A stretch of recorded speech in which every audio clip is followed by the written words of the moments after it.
Hello students, welcome to DC line Aarambh series में आपका स्वागत है बच्चों। मेरे सीए फाउंडेशन के प्यारे प्यारे बच्चों, बेटा हम आ चुके हैं चैप्टर 7 के यूनिट 2 पे। क्या नाम है? Market failure. चलिए स्टार्ट करते हैं।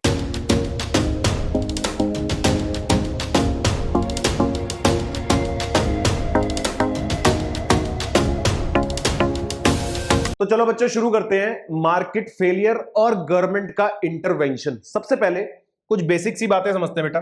इस चैप्टर में हम बात करने जा रहे हैं बच्चों किस बारे में? मार्केट फेलियर और गवर्नमेंट का इंटरवेंशन। फर्स्ट ऑफ ऑल जो टर्म हम डिस्कस करेंगे वो होगी market failure. What is market failure? मतलब मार्केट हो गई फेल। मार्केट फेल कैसे हो गई? यानी मार्केट में जो चीजें प्रोवाइड होनी चाहिए वो नहीं हो रही, यानी कि लोगों की डिमांड है उस चीज की पर वो मिल ही नहीं रही लोगों को। मतलब market is fail to provide those things which are being demanded. तो कहने का मतलब अंडर प्रोडक्शन हो रही है। क्या वर्ड यूज करा हमने? Under production. ठीक है बच्चों, एक सेकेंड। अंडर प्रोडक्शन, एक मिनट बेटा।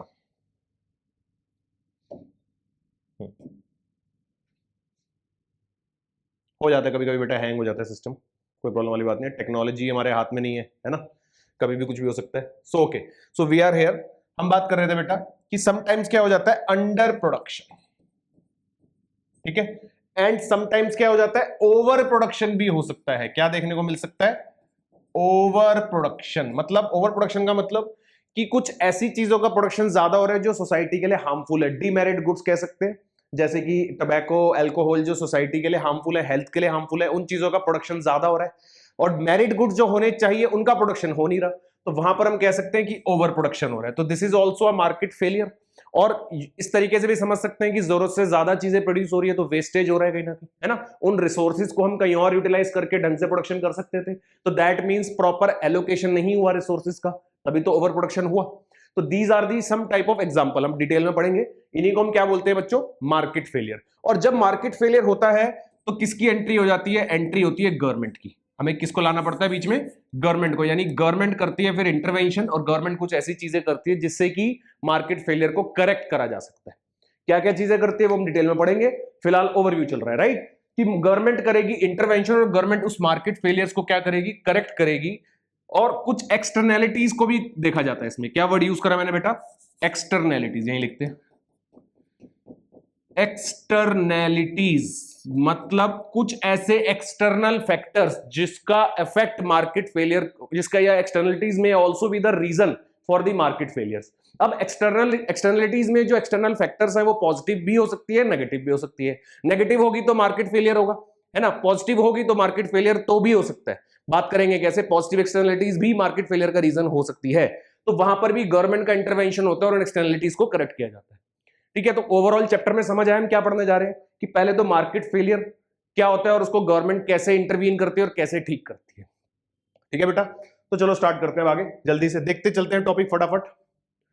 सबसे पहले introduction to the market mechanism. सबसे पहले मार्केट मैकेनिज्म समझ आना चाहिए। Market is what? An environment where buyers and seller exchange the goods and services. बहुत सिंपल सी बात है, ये एक ऐसी जगह जहां पर बायर और सेलर मिलते हैं, गुड्स एंड सर्विसेज का एक्सचेंज करते हैं। ठीक है बच्चों, बेसिक असम्पशन क्या है इसमें? Individuals behave rationally. ये तो हम इकोनॉमिक्स में हमेशा से एक असम्पशन पढ़ते आ रहे हैं कि there is a rational consumer and rational producer. तो रैशनली बिहेव करते हैं, यानी कि इकोनॉमिक्स की बनाए हुए रूल्स रेगुलेशंस को उसी तरीके से फॉलो करते हैं जिस तरीके से बने हुए हैं। ठीक है ना।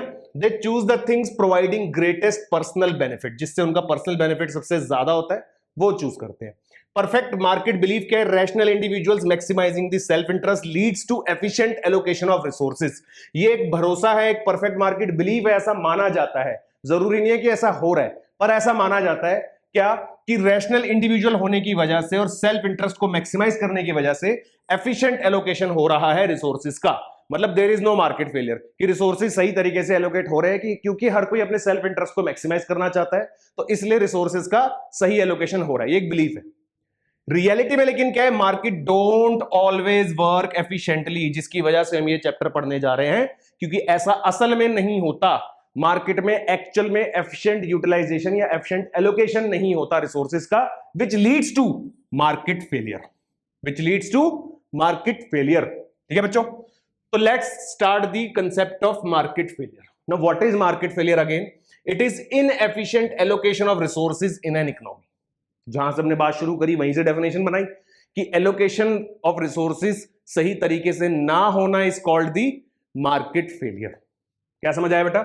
Inefficient allocation of the resources meaning अगर देखें market does not function in the way it should, जैसे करना चाहिए मार्केट में काम वैसे नहीं हो रहा, ज्यादा प्रोडक्शन हो रही है या कम प्रोडक्शन हो रही है, जितनी होनी चाहिए एग्जैक्ट रिसोर्सेज की प्रॉपर एलोकेशन के अकॉर्डिंग वो नहीं हो रहा, तो इसलिए it gives rise to market failure, right? Not that in stop working completely, ऐसा नहीं है कि पूरी तरह से काम करना बंद कर दिया, बट सही से काम नहीं कर रही, तो मार्केट फेलियर जन्म ले लेता है। रिजल्ट क्या है देखो, ओवर प्रोडक्शन या under production of the goods and services leading to less than optimal outcome. एक पॉइंट पर ऑप्टिमल आउटकम होना चाहिए, या तो इससे ज्यादा प्रोड्यूस हो रहा है या कम प्रोड्यूस हो रहा है, यहां पे प्रोड्यूस नहीं हो रहा जहां पर होना चाहिए, which leads to market failure. ठीक है बच्चों, चलो आगे बढ़ते हैं। कितने तरह के मार्केट फेलियर देखने को मिल सकते हैं हमें? सबसे पहले तो है कंप्लीट मार्केट फेलियर और दूसरा है पार्शियल। अब कंप्लीट मार्केट फेलियर मतलब कि वो चीज मिल ही नहीं रही जो चाहिए, पूरी तरह से उसकी मार्केट ही मिसिंग है, अवेलेबल ही नहीं है उस चीज की मार्केट जो कंज्यूमर ढूंढ रहा है ना? क्या बोला हमने? मिसिंग मार्केट्स का case. Market does not supply the product at all despite people wanting them. Example के तौर पे हम ले सकते हैं प्योर पब्लिक गुड्स। मतलब ऐसा होता है आपके साथ कभी कि आप किसी जगह जाते हो, आपको वहां पर सारी शॉप्स मिलेंगी लेकिन बस वो नहीं मिलेगी जो आपको चीज चाहिए। होता है समटाइम्स, किसी किसी एरियाज में ऐसा हो सकता है, तो वो हम एक इसका छोटा एग्जांपल मान सकते हैं। वो प्रॉपर एग्जांपल नहीं है बट एक छोटा एग्जांपल है कि मिसिंग मार्केट, कि उस चीज की वहां पर मार्केट ही नहीं है, जिस चीज की आप डिमांड कर रहे हो वो चीज ही अवेलेबल नहीं है, उसकी शॉप ही अवेलेबल नहीं है। तो this is the case of missing market and it is a case of complete market failure. ठीक है बच्चों, जो प्योर पब्लिक गुड्स की बात कर रहे हैं, पब्लिक गुड्स होते हैं जो गवर्नमेंट की तरफ से प्रोवाइडेड होते हैं, तो पूरी तरह से गवर्नमेंट की तरफ से प्रोवाइडेड गुड्स की कोई मार्केट है ही नहीं, so there is a case of missing market, right? Now partial is market functions but produces wrong quantity. जो हमने बात करी ना ओवर प्रोडक्शन या अंडर प्रोडक्शन, ये उसकी बात हो रही है बेटा, कि ज्यादा प्रोडक्शन कर देते हैं या कम प्रोडक्शन, या फिर रॉन्ग प्राइस पे, which is the loss of economic welfare, जिससे क्या होता है इकोनॉमिक में लॉस देखने को मिलता है। So most real world market imperfection हम यहीं पर ही देखने को मिलती है हमें, ज्यादातर इंपरफेक्शन यहीं पर ही होती है। आपने कभी नोटिस करा है कि किसी पर्टिकुलर एरिया में वही चीज का प्राइस अलग है, दूसरी जगह जाओ उसी सेम चीज का उसी सेम क्वालिटी और क्वांटिटी का प्राइस डिफरेंट होगा, है कि नहीं? So it is a case of partial market failure. ठीक है बच्चों, बात समझ आई? चलो नाउ रीजन क्या क्या हो सकते हैं, किस किस वजह से मार्केट फेलियर हमें देखने को मिलता है? सबसे पहले तो मार्केट पावर। मार्केट पावर का मतलब है बच्चों मोनोपोली। मोनोपोली क्रिएट होना यानी कि किसी एक इंडिविजुअल फर्म के पास मोनोपोली आ गई, उसके पास पावर आ गई कि वो अपनी मर्जी से क्वांटिटी और अपनी मर्जी से उसका प्राइस तय करेगा और बेचेगा, मतलब उसको कोई रोकने वाला नहीं है। ड्यू टू सम रीजंस उस फर्म के पास मोनोपोली पावर क्रिएट हो जाती है और उसी को हम बोलते हैं मार्केट पावर। उसी को क्या बोलते हैं? Market power. दूसरा रीजन है एक्सटर्नैलिटीज, यानी कि ये डिटेल में आएंगे, फिलहाल हम सिर्फ नाम से समझ रहे हैं। कुछ एक्सटर्नल फैक्टर्स। अब एक्सटर्नलिटीज जो है मैंने आपको बताया कुछ पॉजिटिव और नेगेटिव दोनों हो सकती है, पॉजिटिव भी हो सकती है बच्चों और नेगेटिव भी हो सकती है। ठीक है, इसको थोड़ा ऐसे समझते हैं कि मान लो आपकी कोई फैक्ट्री है, थोड़ा सा कंसेप्ट डिस्कस करते हैं यहां पर। आप क्या ओन करते हैं? फैक्ट्री। अब उस फैक्ट्री से निकलता है वेस्ट मटेरियल। क्या निकलता है? वेस्ट मटेरियल निकलता है। फैक्ट्री में जब प्रोडक्शन होगी तो वेस्ट मटेरियल निकलेगा। वो वेस्ट मटेरियल जाके मिक्स हो जाता है रिवर में। किस में मिक्स हो जाता है? रिवर में मिक्स हो जाता है जाके। अब उस रिवर का पानी आगे जाके जिस विलेज में जाता है, उस विलेज में या जो भी टाउन है, लोकल टाउन है, छोटी जगह है, वहां पर उस विलेज जो उस रिवर का पानी पहुंचता है, उस जगह पर उस पानी को यूज करा जाता है डिफरेंट पर्पसेस के लिए। उस पानी को नहाने धोने खाने पीने के लिए उस पानी का यूज होता है। अब उसकी वजह से लोग वहां पर क्या हो रहे हैं? बीमार हो रहे हैं। क्या हो रहे हैं? बीमार। तो समझ आई साइकिल? फैक्ट्री से वेस्ट निकला, वेस्ट गया रिवर में, रिवर का पानी जाके यूज हुआ विलेज में या टाउन में, और उसकी वजह से लोग क्या हुए? वहां पर बीमार हुए। अब इस फैक्ट्री के अंदर जो भी चीज आप बना रहे हो उसकी एक कॉस्ट होगी। लेट सपोज उसको बनाने के लिए जो आपकी कॉस्ट लगी वो लगी आपकी 10 लाख रुपीस। कितनी लगी? 10 लाख रुपीस। लेकिन क्या आपने ये सोचा, क्योंकि आपकी फैक्ट्री, और आप क्या कोई भी नहीं सोचता कि आपकी जो फैक्ट्री उससे जो वेस्ट निकला, उसकी जो रिवर से वेस्ट यूज, उस इम्प्यूरिफाइड पानी को, उस गंदे पानी को जो आगे यूज करा लोगों ने और उसकी वजह से वो बीमार हुए और उनकी वजह से उनको इलाज में पैसे खर्च करना पड़ा, क्या कोई फैक्ट्री उस पैसे को अपनी इस कॉस्ट में इंक्लूड करेगी? अपनी इस प्रोडक्शन कॉस्ट में नहीं करेगी, क्योंकि कहीं से कोई मतलब ही नहीं है कि आपका जो वेस्ट निकला है कौन कंज्यूम कर रहा है, कौन बीमार हो रहा है, कौन डॉक्टर के पास जा रहा है और उसको क्या तकलीफ हो रही है, और उसकी जो कॉस्ट लग रही है वो आपकी वजह से लग रही है। कोई भी नहीं सोचता ऐसा, राइट? लेकिन गवर्नमेंट इस बात को कंसिडर करती है। गवर्नमेंट कैसे कंसिडर करती है? गवर्नमेंट कहती है ठीक है, ये तो आपकी हुई प्राइवेट कॉस्ट, ये तो हुई प्राइवेट कॉस्ट, ठीक है, और जो एक्सटर्नल कॉस्ट जो लोगों को बियर करनी पड़ी आपकी वजह से, लोगों को बियर करनी पड़ी आपकी वजह से, वो ही एक्सटर्नल कॉस्ट। तो जो टोटल सोशल कॉस्ट होगी वो किसके इक्वल होगी? This private cost plus this external cost. जो गवर्नमेंट ये कहती है कि आपने जो अपने प्राइवेट अकाउंट्स में शो करी है वो तो ठीक है, आपकी प्राइवेट कॉस्ट है उस प्रोडक्ट को बनाने की, लेकिन आपकी वजह से जो सोसाइटी बीमार हुई और उन्होंने जो खर्चा किया है, सपोज उन्होंने खर्चा किया यहां पर 2 लाख रुपए का, 2 लाख रुपीस का लोगों का खर्चा हो गया बीमारी का इलाज कराने का, जो उस रिवर के पानी को यूज करने की वजह से हुई है लोगों को बीमारी, ठीक है। तो सरकार की नजर से इस टोटल खर्चा इस प्रोडक्ट को बनाने का 10 लाख नहीं है, 12 लाख रुपए, including the 2 lakh rupees which the people have incurred to have a medicine facilities. क्यों? क्योंकि वो उस पानी से बीमार हुए थे। बात समझ आई? तो ये कुछ एक्सटर्नलिटीज का मैंने आपको रीजन दिया, नेगेटिव एक्सटर्नलिटीज है ना? बात समझ आई? चलो आगे बढ़ते हैं फिलहाल के लिए। ये आगे आएगा बेटा दोबारा से, अभी तो यहाँ पे नाम आ गया था तो मैंने इसलिए बता दिया। तो दोनों तरह की हो सकती है, पॉजिटिव नेगेटिव, पूरा डिटेल में पढ़ेंगे आगे। फिर आता है पब्लिक गुड्स। पब्लिक गुड्स क्या है? पब्लिक गुड्स वो है जो गवर्नमेंट की तरफ से प्रोवाइडेड होते हैं, which are non rivalry and non exclude, which are excludable, sorry, which are excludable. Excludable होते हैं क्या? वो नहीं होते, देखो नॉन एक्सक्लूडेबल होते हैं, यानी उसके अंदर किसी को भी एक्सक्लूड नहीं करा जाता, कोई भी यूज कर सकता है, राइट। सो नॉन राइवलरी और नॉन एक्सक्लूडेबल, गवर्नमेंट की तरफ से कोई भी उनको यूज कर सकता है, ठीक है। उसके बाद आता है इनकम्प्लीट इंफॉर्मेशन। ये सारे कुछ रीजंस है जिनकी वजह से मार्केट फेलियर देखने को मिलता है। अब इनके बारे में पढ़ेंगे कि ये कैसे रीजंस है, समझेंगे भी आराम से, ठीक है। चलो तो मार्केट पावर के बारे में बात करते हैं सबसे पहले, कि मोनोपोली क्रिएट हो गई।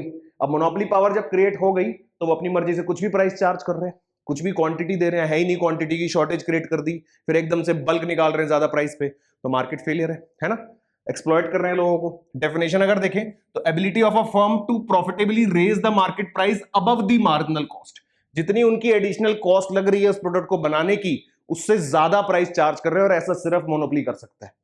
नेचर क्या है? Firm must become price maker not the price taker.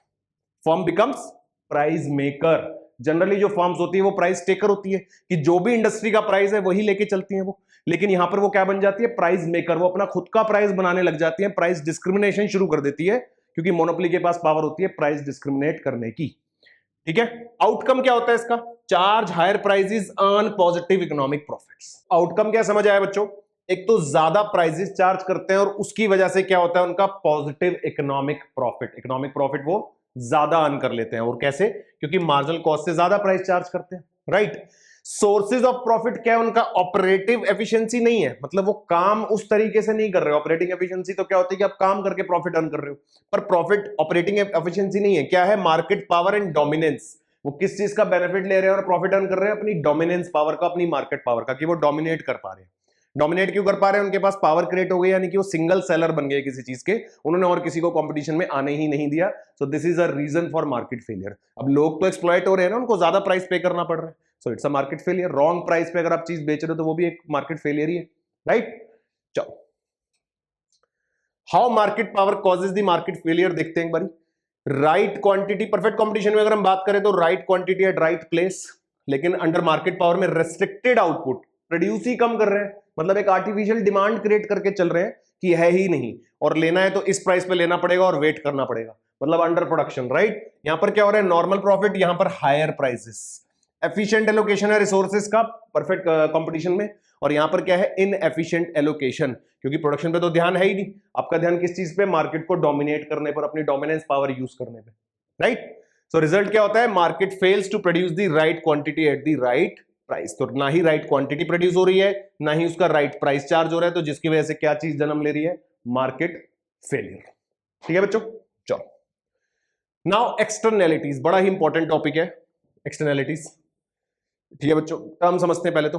एक इनडायरेक्ट इफेक्ट, पॉजिटिव और नेगेटिव, मैंने आपको बताया दोनों हो सकते हैं, it may be positive, it may be negative, दोनों हो सकते हैं, of consumption production activity on others, not reflected in the market price. सबसे बड़ी बात, ये मार्केट प्राइस में रिफ्लेक्ट नहीं होता। जैसे कि हमने बात करी ना कि फैक्ट्री अपनी कॉस्ट में उस प्राइस को लेगी सिर्फ जितना उसकी बनाने की कॉस्ट है, जो प्राइवेट अकाउंट्स में उसने शो करी अपने, राइट। लेकिन सोसाइटी को जो कॉस्ट बियर करनी पड़ी वो तो शो ही नहीं करी, समझ रहे मेरी बात? ठीक है। अब ये एक्सटर्नल क्यों है? Because affect the external to the market occurs outside the price mechanism. Price mechanism के बाहर कोई ऐसी चीज हो रही है, मतलब ये प्राइस में तो रिफ्लेक्ट हो ही नहीं रही, कोई बाहर की चीजें इफेक्ट हो रही हैं जिनका प्राइस से कोई लेना देना नहीं है। ठीक है, अदर नेम्स ये याद रखने बेटा, spill over effect, neighbourhood effect, third party effect और साइड इफेक्ट्स। चारों नाम लिख लो अपने पास अच्छे से, ऑब्जेक्टिव एग्जाम है, इसमें से कोई भी चीज पूछी जा सकती है आपसे कि ये किसका अदर नेम है। तो एक्सटर्नलिटीज के अदर नेम कौन कौन से पढ़े बेटा, लिख लें एक बार जल्दी से।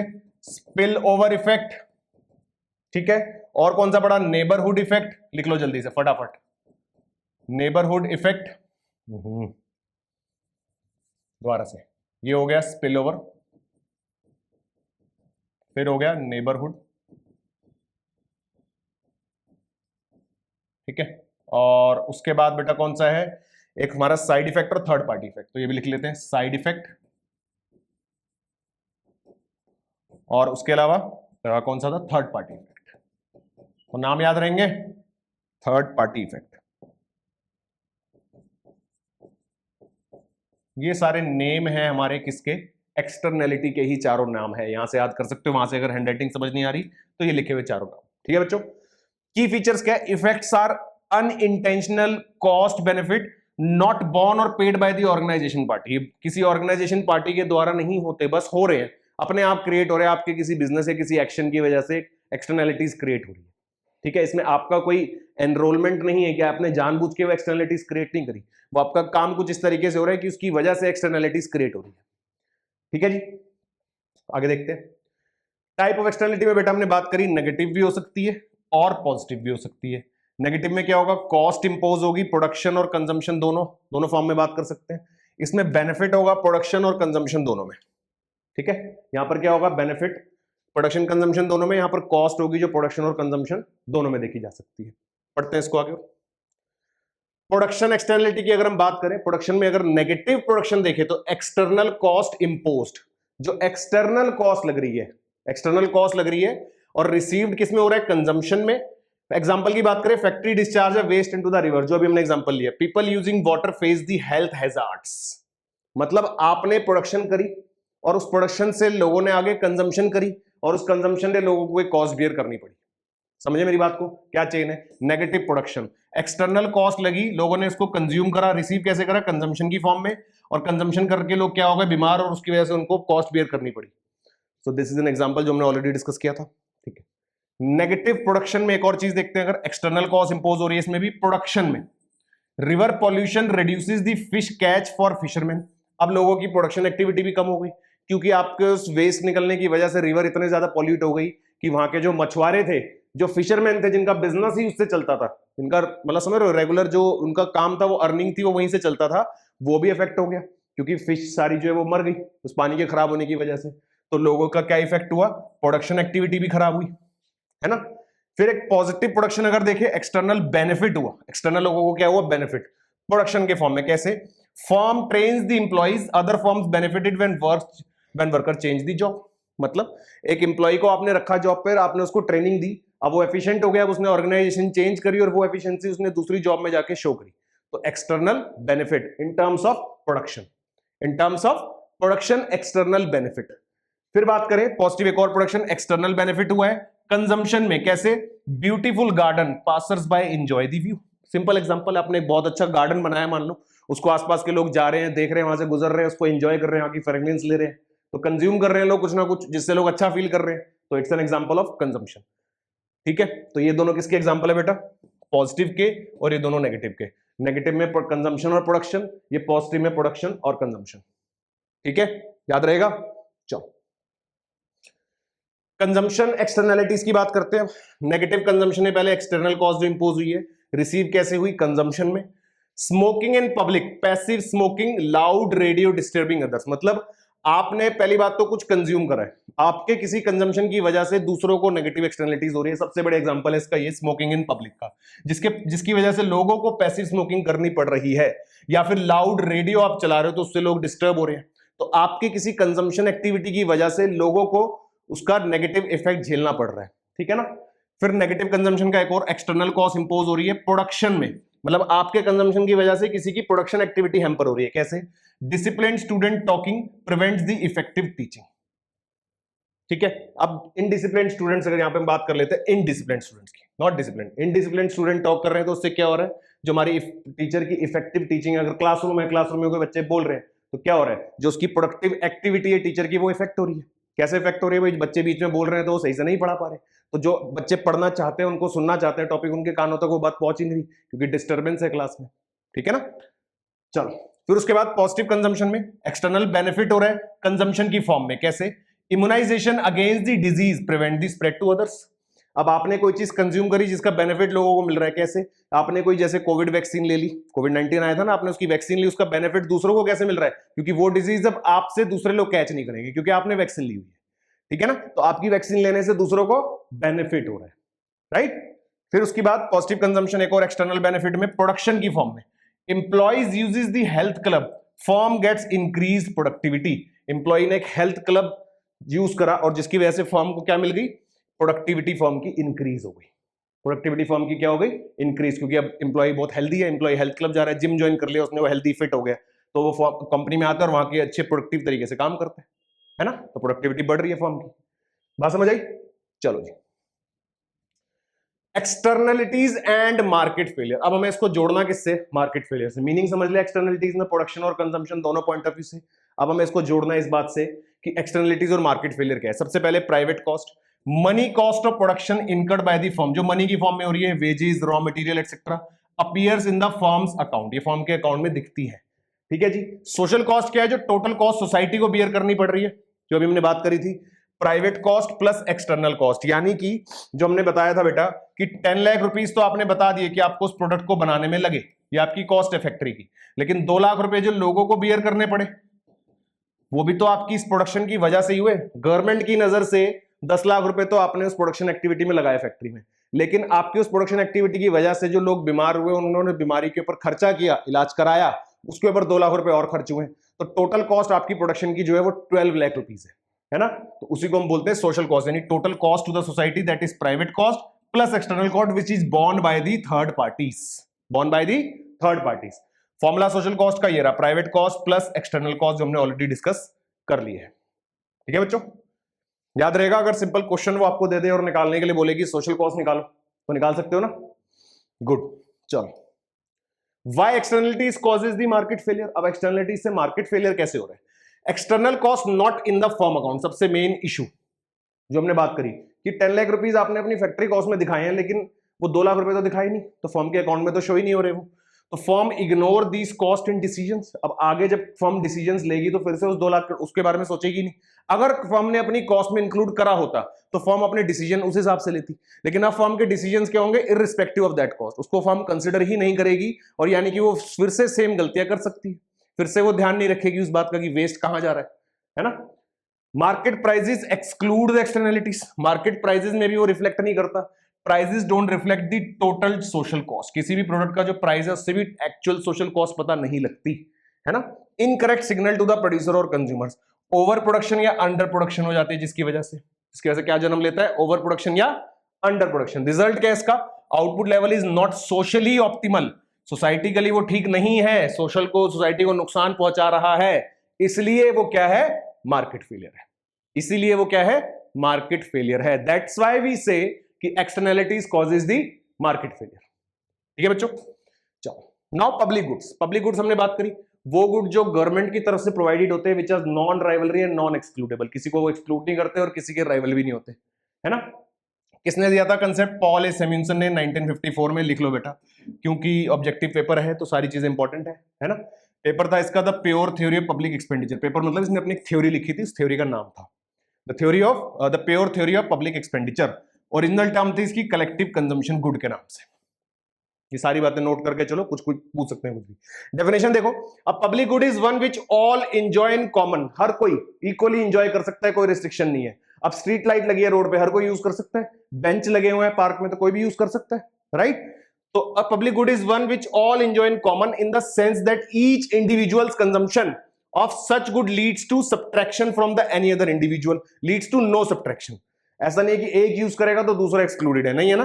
कंजम्पशन ऑफ दैट गुड, ये सैमुअल्सन ने डेफिनेशन दी थी कि एक पर्सन के यूज करने का मतलब ये नहीं है कि अब दूसरा नहीं कर सकता, राइट। चलो, प्राइवेट गुड्स और पब्लिक गुड्स में डिफरेंस फटाफट। प्राइवेट गुड्स क्या है, एक्सक्लूडेबल होते हैं, अगर आप प्राइस पे करोगे तो ही आप यूज कर सकते हो, otherwise you are excluded, otherwise आप यूज नहीं कर सकते, राइट। तो हो सकते हैं can exclude the non payers, यहां पर ऐसा कुछ नहीं है, सब कोई भी यूज कर सकते हैं, है ना। राइवलरी होते हैं कंजम्पशन में, बिल्कुल one person consumption is prevents the other, अगर आप एक को अगर आप कंज्यूम कर रहे हो तो यानी कि कोई और नहीं कर सकता, सीधा मतलब है। यहां पर ऐसा कुछ नहीं है, non rival one person consumption doesn't reduce the availability for the other. फिर आता है free rider problem, free rider problem ये सबसे मेन टॉपिक है इसके अंदर, कि फ्री राइडर प्रॉब्लम अराइज होती है पब्लिक गुड्स में। फ्री राइडर प्रॉब्लम मतलब लोग मुफ्त का समझ के इतना यूज कर लेते हैं कि वो उसकी क्वालिटी ही डिग्रेड कर देते हैं और अल्टीमेटली वो यूज करने लायक बचता ही नहीं, अल्टीमेटली वो यूज करने लायक बचता ही नहीं। This is called free rider problem. Private goods में ऐसा कुछ नहीं होता, लेकिन पब्लिक गुड्स में डेफिनेटली होता है, people can consume without paying. एक फ्री राइडर प्रॉब्लम अराइज हो जाती है which leads to market failure, ठीक है। तो मार्केट एलोकेशन प्राइवेट गुड्स में क्या है, एफिशिएंट है, पब्लिक गुड्स में मार्केट फेल हो जाती है एलोकेशन करने में। प्राइस क्या है, पॉजिटिव प्राइस चार्ज, यहां पर नो डायरेक्ट पेमेंट, कोई डायरेक्ट पेमेंट तो है ही नहीं, फ्री ऑफ कॉस्ट ही होता है। एग्जांपल में food, clothing, car, TV, movie tickets. यहां पर नेशनल डिफेंस में या स्ट्रीट लाइट्स या हाईवेज या लाइट हाउसेज, पब्लिक सैनिटेशंस, लॉ एनफोर्समेंट्स, ये सारे किसके एग्जांपल है, पब्लिक गुड के, ठीक है ना। अब पब्लिक गुड हमने पढ़ा था कि ये कॉजेज है मार्केट फेलियर का, इसके ऊपर आएंगे अभी, पहले कैरेक्टरिस्टिक्स देखते हैं। सबसे पहले तो नॉन राइवलरस, यानी कोई राइवलरी, कोई दुश्मनी नहीं है किसी के साथ, एक पर्सन यूज कर रहा है तो दूसरे को एक्सक्लूड कर ही नहीं रहे, तो कोई भी यूज कर सकता है, सबको इन गुड्स को यूज करने का राइट बिल्कुल सेम है, ठीक है ना। Consumption by one person doesn't reduce the quality और quantity available for other, that is street light, multiple people can use simultaneously.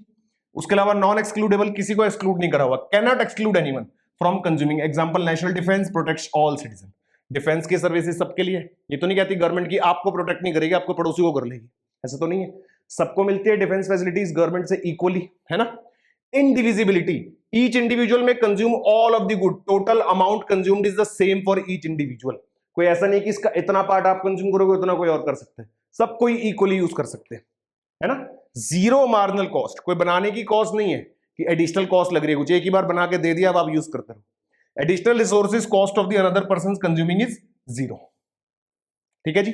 चलो, फ्री राइडर प्रॉब्लम, मैंने आपको कहा था ना मेन दिक्कत है इसके अंदर, जो टॉपिक है जिसकी वजह से मार्केट फेलियर अराइज होता है वो होता है फ्री राइडर प्रॉब्लम। मतलब क्या है, people can consume public goods without paying, ठीक है। कॉज क्या होता है, non excludability and self interest, एक तो नॉन एक्सक्लूडेबल है और सेल्फ इंटरेस्ट है, राइट। फिर आता है इफेक्ट, नो इंसेंटिव टू पे फॉर द गुड्स, कोई आपको पे तो करना पड़ नहीं रहा गुड के लिए, है ना, ये इफेक्ट है। रिजल्ट क्या है, profit maximising firm won't produce socially optimal amount, तो इसलिए हमारी जो फर्म्स है वो इस तरह के गुड्स नहीं बनाती, क्योंकि इनको इससे कोई बेनिफिट नहीं है। कोई प्राइवेट फर्म अगर कोई स्ट्रीट लाइट लगा देगी रोड पे, तो क्या उसको कोई बेनिफिट होगा, उससे कोई बेनिफिट नहीं होगा, लोग यूज कर रहे हैं, जा रहे हैं, क्या बेनिफिट होगा।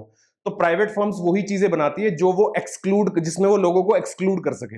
एक्सक्लूड कर सके मतलब कि उसके प्रोडक्ट को वही यूज करेगा जो पे करेगा, जो पे नहीं कर पाएगा वो एक्सक्लूडेड है, ठीक है।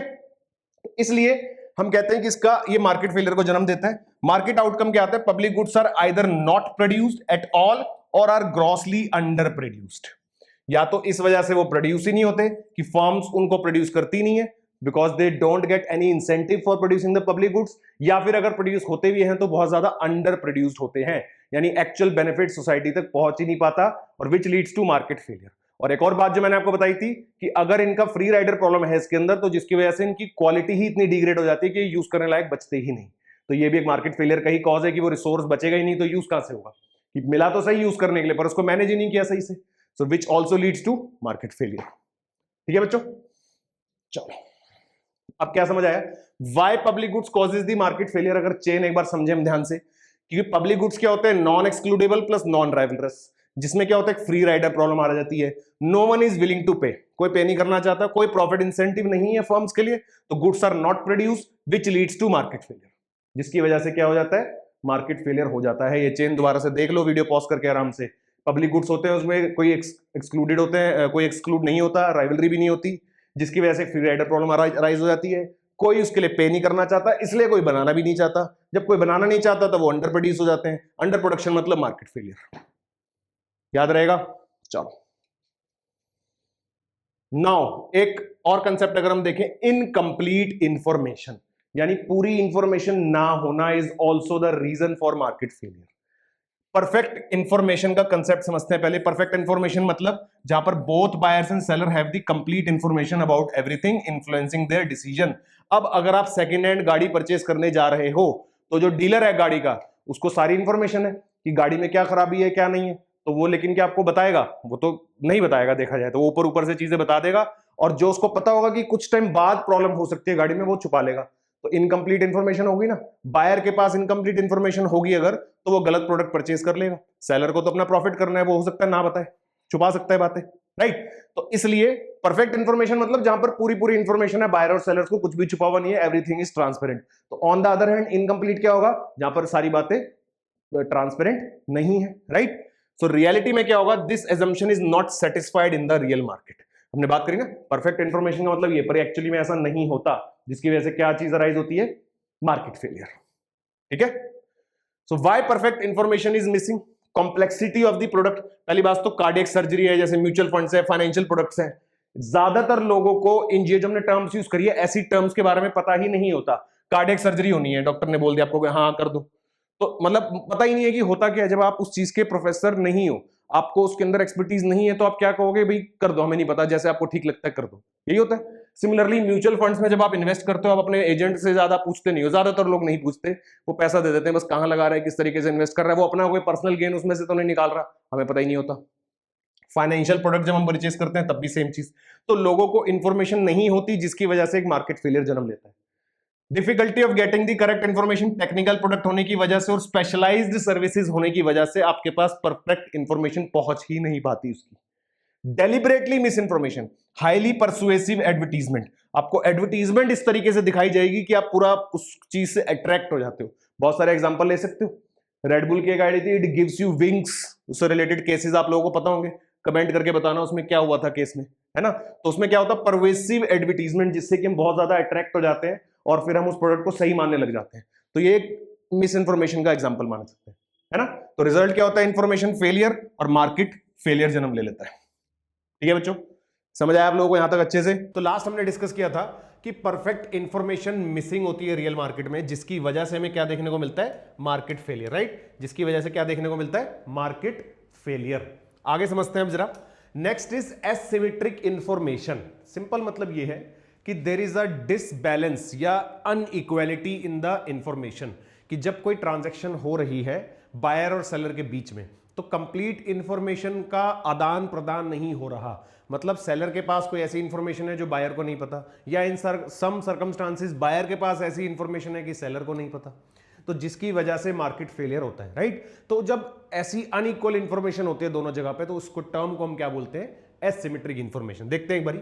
Imbalance in the information between the buyer and seller, one knows more than the other, एक के पास दूसरे से ज्यादा इंफॉर्मेशन है, जिसकी वजह से क्या होता है? अभी आगे टर्म आएगा, गलत सिलेक्शन होता है। आप गलत चीज सिलेक्ट कर लेते हो, है ना, एडवर्स सिलेक्शन आएगा अभी।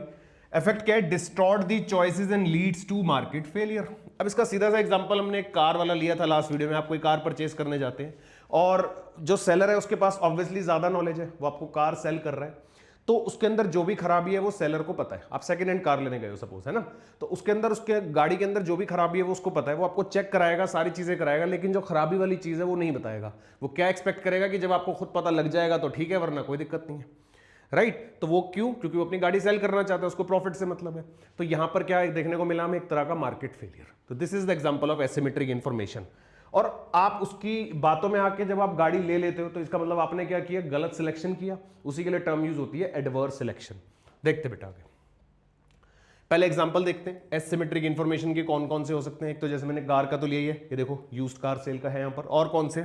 प्रॉपर्टी रेंटल के केसेस में भी हो सकता है, सेम है ना। Landlord knows more about the property than the tenant. अब आप प्रॉपर्टी रेंट पे लेने जा रहे हो, आपके लैंडलॉर्ड को ज्यादा पता है प्रॉपर्टी के बारे में। अब उसमें जो भी प्रॉब्लम है, मान लो लीकेज है या कुछ भी प्रॉब्लम है, तो वो लैंडलॉर्ड को पता है, पर वो आपको बताएगा नहीं, राइट। देखने को मिलती है ऐसी जनरल चीजें।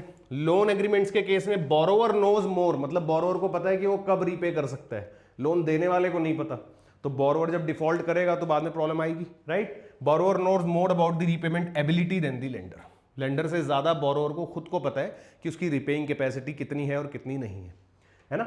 यूज्ड कार सेल की बात करते हैं। Seller knows more about the vehicle quality than the buyer. ये पूरा एग्जांपल हमने डिस्कस किया अभी। हेल्थ इंश्योरेंस की बात करें अगर, buyer knows more about the health status than the insurance company. अब इंश्योरेंस तो वो ले रहा है पर उसको खुद को पता है कि वो कितना हेल्दी है, उसको कितनी प्रॉब्लम्स है या नहीं है, वो सारी चीजें उसको खुद को ज्यादा अच्छे से पता है। इंश्योरेंस कंपनी तो सिर्फ इंश्योरेंस देने से मतलब रखती है, राइट। सिमिलरली फाइनेंशियल मार्केट्स में अगर हम बात करें, some traders possess the insider information. हालांकि insider trading is not allowed, it's completely illegal, लेकिन कुछ ट्रेडर्स को कहीं ना कहीं से कोई इंफॉर्मेशन होती है जिसका वो बेनिफिट ले लेते हैं, राइट। चलो अब देखो, जिसकी जो हम बात कर रहे थे, एसिमेट्रिक इंफॉर्मेशन की वजह से क्या देखने को मिलता है, एडवर्स सिलेक्शन। एडवर्स वर्ड का मतलब ही क्या है, गलत सिलेक्शन, ठीक है बच्चों। तो टाइमिंग क्या है, ये पहले होता है, occurs before a transaction takes place. आप गाड़ी लेने गए, अपने सारे फीचर्स चेक कर लिए जो जो आपको पता थे। ऑब्वियसली जो कार सेलर है उसको आपसे ज्यादा नॉलेज है गाड़ी की, और उसके अंदर जो खराबी है वो उसको पता है, पर वो नहीं बता रहा। तो आपने अपनी तरफ से सब कुछ चेक करा और आपने सिलेक्शन कर लिया, फिर आपने क्या दिए उसको, पैसे, और आप गाड़ी लेके चले गए। तो आपने क्या किया, गलत सिलेक्शन किया ट्रांजैक्शन से पहले, राइट। मीनिंग क्या है, one party possesses the information relevant to the contract then the other party, other doesn't have, है ना। इफेक्ट क्या है, इन्फॉर्म्ड पार्टी जो है वो एडवांटेज ले लेती है of the ignorant party. Seller को पता है कि आपके पास नॉलेज नहीं है तो वो आपका बेनिफिट ले लेगा, है ना, यानी आपको गाड़ी सेल कर देगा, सिंपल। रिजल्ट क्या है, लो क्वालिटी प्रोडक्ट या drivers drive out the high quality products या ड्राइवर्स फ्रॉम दी मार्केट। अब ये इसका बहुत अच्छा एग्जांपल आने वाला है आगे भी, कि जो लो क्वालिटी प्रोडक्ट है, ड्राइवर्स मतलब होता है कोई भी चीज जो चलाने वाले होते हैं, not only the car drivers. Drivers means any instruments जो मार्केट में रन कर रहे हैं। तो कोई भी प्रोडक्ट या कोई भी ऐसी चीज जो लो क्वालिटी की है वो हाई क्वालिटी चीज को मार्केट से बाहर कर देती है, क्योंकि ज्यादातर लोग फिर लो क्वालिटी चीज में ही जाना शुरू कर देते हैं। तो जिसकी वजह से क्या होता है, हाई क्वालिटी चीज मार्केट से बाहर हो जाती है। इसकी एक बहुत अच्छी थ्योरी है जो आपके एग्जाम के लिए भी बहुत ज्यादा रेलेवेंट है, आएगी अभी। चलो ये आ गई, द लेमन प्रॉब्लम बोलते हैं इसको।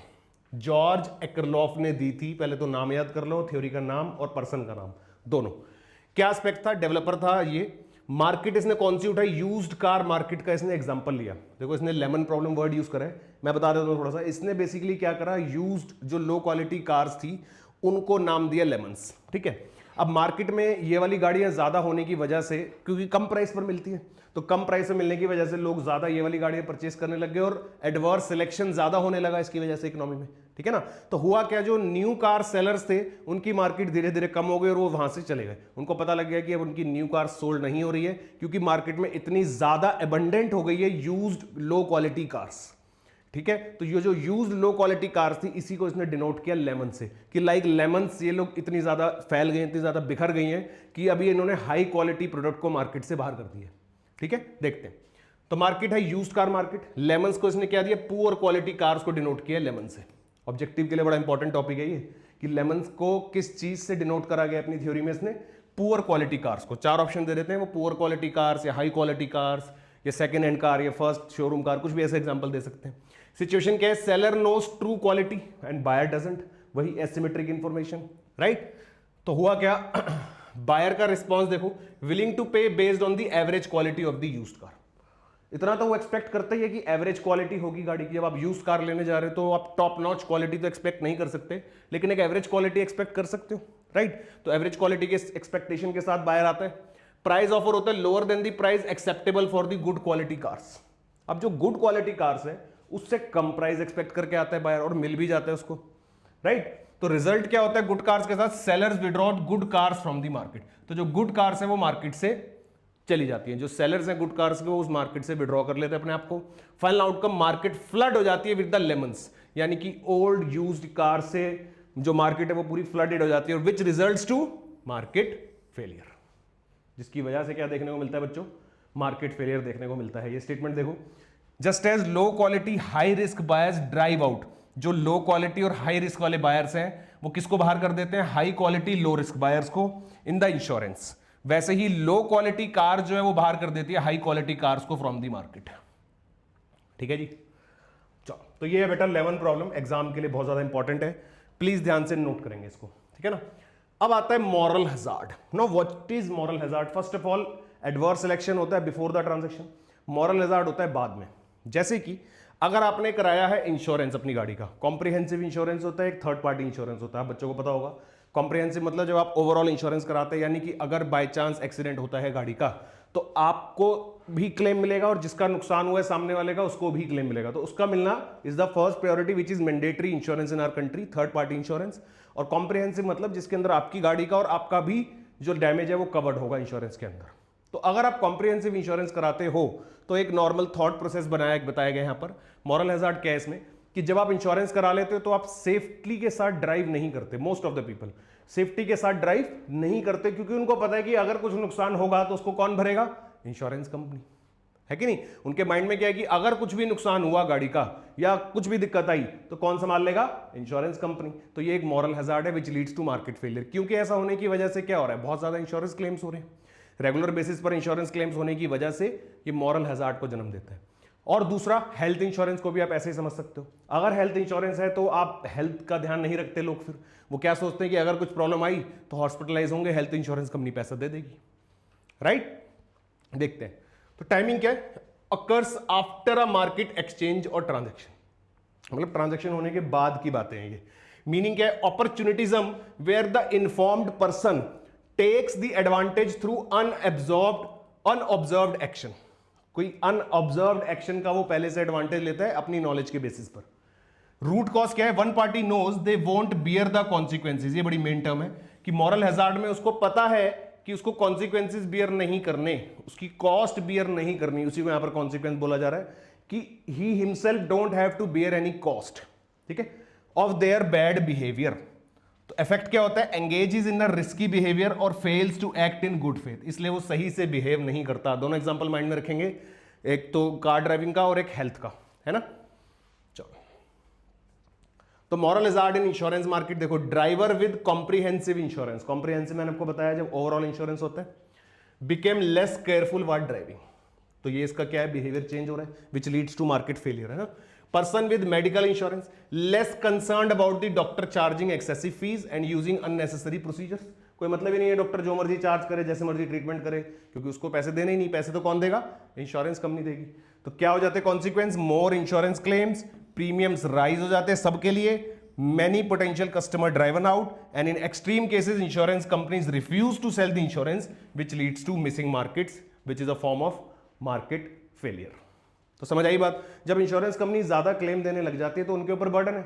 अब उनके ऊपर बर्डन है तो वो कैसे पूरा करेगी उस बर्डन को, वो बाकी लोगों के लिए प्रीमियम ज्यादा चार्ज करेगी। उनको क्लेम्स तो देने पड़ रहे हैं ना, उनको अपना बजट कैसे पूरा करेंगे वो, तो अपने बजट को पूरा करने के लिए वो बाकी जो उनके लोग हैं, जो बाकी जिन्होंने इंश्योरेंस लिया हुआ है उनसे, वो उनके प्राइजेस बढ़ा देते हैं इंश्योरेंस के, तो मार्केट फेलियर आ जाता है। और इन सम केसेस में तो वो क्या कह रहे हैं कि इंश्योरेंस देने से ही मना कर देते हैं, मतलब इंश्योरेंस सेल करने से, नॉट क्लेम देने से, इंश्योरेंस सेल करने से ही मना कर देते हैं। यानी कि मिसिंग मार्केट, कि लोगों को इंश्योरेंस चाहिए पर कोई कंपनी दे ही नहीं रही, तो कंप्लीट मार्केट फेलियर का केस आ जाता है। सो दिस इज बच्चों मॉरल हैजार्ड, ठीक है जी।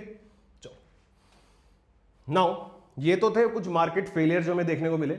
अब हम बात करेंगे कि गवर्नमेंट का इंटरवेंशन। चैप्टर 2 पार्ट्स में डिवाइडेड है, पहले मार्केट फेलियर से सारे, फिर हम बात करते हैं कि गवर्नमेंट का इंटरवेंशन हर टाइप के मार्केट फेलियर में किस तरीके से है और गवर्नमेंट कैसे उन मार्केट फेलियर्स को ठीक करती है, ठीक है ना।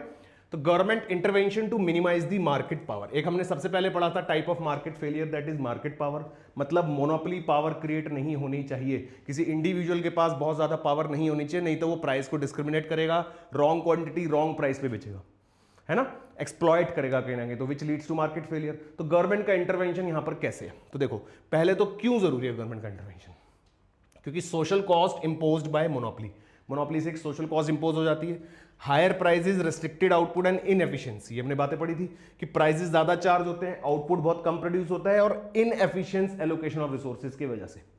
Need to promote the competition, एक कंपटीशन का होना बहुत जरूरी है। मैंने आपसे डिस्कस किया था कि कंपटीशन एक्ट 2002 हमारी कंट्री की गवर्नमेंट और इवन हर कंट्री में कंपटीशन का प्रमोशन बहुत जरूरी है, क्योंकि कंपटीशन होता है तभी हमें बेस्ट क्वालिटी और बेस्ट रिसोर्सेज मिल पाते हैं, क्योंकि क्वालिटी की वजह से हर फर्म क्या करती है, अपने प्रोडक्ट को और अपनी क्वालिटी को इंप्रूव करने की कोशिश करती है। अगर कंपटीशन नहीं होगा तो कोई क्वालिटी पे ज्यादा ध्यान देगा ही नहीं, क्योंकि उसको पता है उसका कोई राइवल ही नहीं है, तो जो भी वो प्रोडक्ट देंगे वो कंज्यूमर को लेना ही पड़ेगा, राइट। क्वालिटी बेस्ट टू बेस्ट होने की वजह से ही हम क्या करते हैं, कंपटीशन का होना जरूरी मानते हैं, ठीक है ना। तो देखो, need to promote the competition, ensure the efficient resource allocation. तो गवर्नमेंट की हमेशा कोशिश क्या रहती है कि कंपटीशन हमेशा बना रहे, हर चीज के अंदर मोनोपोली क्रिएट ना हो, ठीक है ना। हालांकि कुछ एक्सेप्शंस भी है, बात करेंगे। Form of government intervention. अब गवर्नमेंट किस किस तरीके से इंटरवीन करती है, तो देखो अभी हमने डिस्कस किया competition laws, proper competition laws, और इसके अंदर ना बड़ी हैवी पेनल्टीज हैं। ये छोटे मोटे एक्ट नहीं है। अगर इनके अंदर कोई बड़ी कंपनीज जो होती है, ब्रांडेड कंपनीज, अगर वो पकड़ी जाती है कि वो कंपटीशन को ब्रेक करने की कोशिश कर रही है, तो बड़ी ज्यादा हैवी पेनल्टीज हैं इसके अंदर, हैवी फाइन्स हैं, है ना। इंडिया की बात करें तो कंपटीशन एक्ट 2002 अमेंड हुआ है 2007 में। यूएसए में भी एक एंटी ट्रस्ट लॉ है, और यूके के अंदर भी एक कंपटीशन एक्ट है 1998 का। क्योंकि आप मैक्रो लेवल पे पढ़ रहे हो, ओवरऑल वर्ल्ड की बात कर रहे हैं, तो कई जगहों पर इससे रिलेटेड एक्ट्स और रूल्स देखने को मिलते हैं। ऑब्जेक्टिव क्या है कंपटीशन लॉ का, ताकि कॉन्ट्रैक्ट रेस्ट्रेनिंग ट्रेड को हम प्रोहिबिट कर सके। कोई भी ऐसा कॉन्ट्रैक्ट नहीं होगा जिसके अंदर आपको कोई ट्रेड करने से रोका जाएगा कि ये ट्रेड आप नहीं कर सकते, ये सिर्फ हम कर सकते हैं, ऐसा कोई आपको नहीं बोलेगा, कोई आपके साथ इस चीज का कॉन्ट्रैक्ट नहीं करेगा, नहीं तो मोनोपोली क्रिएट हो जाएगी। इसलिए दूसरा, prevent the combination and collusions. Combination नहीं हो सकता, कॉल्यूजन नहीं हो सकता। अब आप कहोगे सर हमने तो देखिए बहुत सारी कंपनियां कोलाइड होती है, आपस में मिल जाती हैं, बाद में मर्ज हो जाती है। बिल्कुल हो सकती है, पर उसके अंदर proper permissions, proper procedures, proper approvals, सारी चीजें फॉलो करनी पड़ेंगी, तब होता है। इतना आसानी से नहीं होता, है ना। Stop anti competitive action that is predatory pricing, यानी कि कोई ऐसा प्राइस या कोई ऐसी चीज नहीं करनी कि जिससे कंपटीशन ब्रेक हो। कंपटीशन ब्रेक करने वाली कोई भी चीज नहीं करनी। एंटी कॉम्पिटिटिव प्राइसिंग का मतलब क्या है कि आप दूसरे कंपनी के साथ, जो आपकी राइवल कंपनी है, उसके साथ आप कंपटीशन ब्रेक कर रहे हो, इस तरह से प्राइजेस सेट कर रहे हो, तो ऐसी कोई एक्टिविटी नहीं होनी चाहिए, ठीक है। चलो, अदर मेजर्स, और क्या क्या चीजें हैं जो गवर्नमेंट कर सकती है। मार्केट पावर, एक तो हमने पढ़ा कि कंपटीशन एक्ट, कंपटीशन लॉ को सही से ऑपरेट करके उससे कंट्रोल करा जा सकता है, और मार्केट लिबरलाइजेशन करके, that is introducing the competition in previously monopolistic sectors, that is energy और टेलीकॉम। मतलब मार्केट को लिबरल कर दिया। लिबरल करने का मतलब फ्रीडम दे देना। तो फ्रीडम देने में क्या है, इंट्रोड्यूस कर दिया कंपटीशन। पहले से जहां पर ऑलरेडी आपको लग रहा है कि मोनोपोली क्रिएट हो रही है, मींस बैरियर टू एंट्री और एग्जिट ऑफ द फर्म है, वहां पर मार्केट को फ्रीडम दे दो। तो फ्रीडम देने से क्या होगा, कोई भी मार्केट वहां पर, कोई भी फर्म वहां पर जाके ओपन हो सकती है, तो अच्छी बात है। जितनी फर्म्स वहां पर ओपन होंगी उतना कंपटीशन बढ़ जाएगा, तो जितना कंपटीशन बढ़ेगा उतना मोनोपोली पावर कम हो जाएगी, राइट। फिर मर्जर कंट्रोल, अभी मैंने डिस्कस किया ना कि कोई इजीली मर्ज नहीं कर सकते, आपस में मिल नहीं सकते, प्रॉपर रूल्स हैं अगर करना है तो। Restricting mergers that market domination, समझ गए। मतलब किसी भी तरह से अगर कोई कंपनीज आपस में मर्ज होने की कोशिश कर रही है तो उनको रेस्ट्रिक्ट करना, रोकना, ठीक है बच्चों। Price capping, setting the upper limit on the prices, maximum price set करना, ताकि कोई उससे ज्यादा प्राइस, जो हमने बात करी कि मोनोपोली पावर जब आ जाती है तो क्या करती है फर्म्स, एक्सप्लॉयटेशन करती है प्राइसेस को लेकर, यानी कि बहुत ज्यादा प्राइस चार्ज करना शुरू कर देती है, जिसके लिए टर्म यूज होती है प्राइस डिस्क्रिमिनेशन। तो वो ना हो सके इसके लिए हम क्या यूज कर सकते हैं, गवर्नमेंट प्राइस कैपिंग। प्राइस की रेगुलेशंस फॉलो करना, पूरा government regulation, regulating the prices. Government कहेगी भाई तुम अब प्राइस सेट नहीं करोगे, हम बताएंगे जो प्राइस वो सेट करना है, तुम अपनी मर्जी से प्राइसेस नहीं रखोगे। फिर प्रॉफिट और rate of the return regulation, यानी कंट्रोलिंग द प्रॉफिट्स, उनके प्रॉफिट्स के ऊपर पूरी नजर रखना कि कोई ऐसी चीज ना कर रहे हो कि जिससे अपनी मोनोपोली पावर को यूज करके ज्यादा प्रॉफिट अर्न कर रहे हो, तो ऐसा कुछ नहीं होना चाहिए, राइट। चलो, कंज्यूमर एसोसिएशन सपोर्ट, यानी patronage to the consumer group, consumer groups को सपोर्ट करना। कार्टल इन्वेस्टिगेशन, कार्टल समझते हो बच्चों, cartel is group of producers. जब कोई प्रोड्यूसर्स मिलके काम करते हैं, मींस ओलिगोपोली की बात कर सकते हैं कि जब कोई प्रोड्यूसर्स मिलके काम करने लग जाते हैं तो ग्रुप ऑफ प्रोड्यूसर्स को हम नाम देते हैं कार्टल। तो कार्टल इन्वेस्टिगेशन, इन्वेस्टिगेशन करना कि ये कार्टल क्यों बन रहा है, कैसे बन रहा है। Tough action against the collision, अगर कहीं ऐसा कार्टल बनता हो दिखे तो उसके ऊपर प्रॉपर रूल्स एंड रेगुलेशंस लगाना, प्रॉपर एक्शंस लेना। फिर आता है मोनोप्सोनी रिस्ट्रिक्शन। मोनोप्सोनी समझते हो, जब सिंगल बायर की सिचुएशन है, पढ़े हुए हमने टॉपिक्स। सिंगल बायर के केस में भी मोनोपोली क्रिएट हो सकती है, मोनोप्सोनी तो हो ही जाएगी कि एक ही बायर है उसको परचेज करने वाला। तो लिमिटिंग बायर पावर, बायर की पावर को भी लिमिट करना कि ऐसा नहीं है कि सिर्फ तुम ही परचेज कर सकते हो, उसको सबके लिए अवेलेबल करा जाए चीज को, ताकि कोई मोनोप्सोनी या मोनोपोली क्रिएट ना हो। इंपोर्ट कंट्रोल रिडक्शन, इंपोर्ट के control reduction, allowing foreign competition. अगर बाहर से चीजें यहां पर आनी शुरू हो जाएगी तो अपने आप ही मोनोपोली ब्रेक हो जाएगी, समझ रहे हो। बाहर से आपने रिस्ट्रिक्शन लगाई हुई थी पहले, मान लो किसी प्रोडक्ट के ऊपर, और उसकी यहां मोनोपोली क्रिएट होने लग गई क्योंकि कोई और उसको प्रोवाइड कर ही नहीं रहा। हमने क्या कर दिया, उसका इंपोर्ट ओपन कर दिया, आने दो। तो जैसी वो बाहर से भी चीज अवेलेबल हो गई, अब कोई प्रोड्यूसर यहां बना भी रहा था तो उसके राइवल्स अपने आप बनने शुरू हो गए। यहां पर राइवल्स बनने शुरू हो गई तो उसकी मोनोपोली पावर ब्रेक हो गई, है ना। ठीक है, फिर आता है नेशनलाइजेशन, यानी government taking over ownership. Government कह रही है तुम हट जाओ, हम संभाल लेंगे, तुम्हें मोनोपोली बनने की जरूरत नहीं है, तुम्हें कोई ओनरशिप लगाने की जरूरत नहीं है, अब से ये बिजनेस तुम्हारा हम संभालेंगे। मतलब गवर्नमेंट डायरेक्ट कंट्रोल लेने लग जाती है। So that is called nationalisation, ठीक है बच्चों। Special cases where monopoly is protected. अब ये कुछ एक्सेप्शन है, मैंने आपसे कहा था कि ऐसा नहीं है कि बिल्कुल ही मोनोपोली के ऊपर रोक है, ठीक है। कुछ नेचुरल तरीके से अगर मोनोपोलीज बन रही है, जैसे इंडियन रेलवे की हम बात करें, या फिर हमारी जो इलेक्ट्रिसिटी प्रोवाइड करने वाली कंपनीज है, या जो ऑयल प्रोड्यूसिंग कंट्रीज है, कंपनीज हैं, ये तो लिमिटेड ही है ना। तो यहां पर ऑटोमेटिकली मोनोपोली पावर क्रिएट हो गई है। मतलब कि कुछ सर्कमस्टांसेस ऐसे बने हैं कि यहां पर मोनोपोली क्रिएट हो गई है, इसको बनाने से कोई रोक नहीं पाया, और ये बनानी जरूरी भी थी। तो इस केस में गवर्नमेंट की पूरी प्रोटेक्शन भी है, ठीक है ना। तो देखो, जैसे पेटेंट एंड कॉपीराइट की बात करें, अगर पेटेंट और कॉपीराइट लॉज में grant exclusive right to encourage the innovation and inventions. अगर आप इनोवेशंस इन्वेंशंस करते हो तो उसके लिए आपको कॉपीराइट और पेटेंट्स मिलते हैं। इंटेलेक्चुअल प्रॉपर्टी लॉज में अगर बात करें, है ना, न्यू इन्वेंशंस के लिए पेटेंट्स हैं, कॉपीराइट्स हैं। तो ये क्या है, ये एक तरह की मोनोपोली तो है, तो ये प्रोटेक्शन है, क्योंकि आपको एनकरेज करा जा रहा है कि आप ज्यादा से ज्यादा इनोवेशंस और इन्वेंशंस करो, है ना, कि उसका आपको पेटेंट मिल जाएगा, यानी कि अब आपकी इन्वेंशन कोई आपकी परमिशन के बिना यूज नहीं कर सकता, राइट। तो इसलिए ये वाली चीज अलाउड है। दूसरा है नेचुरल मोनोपोली।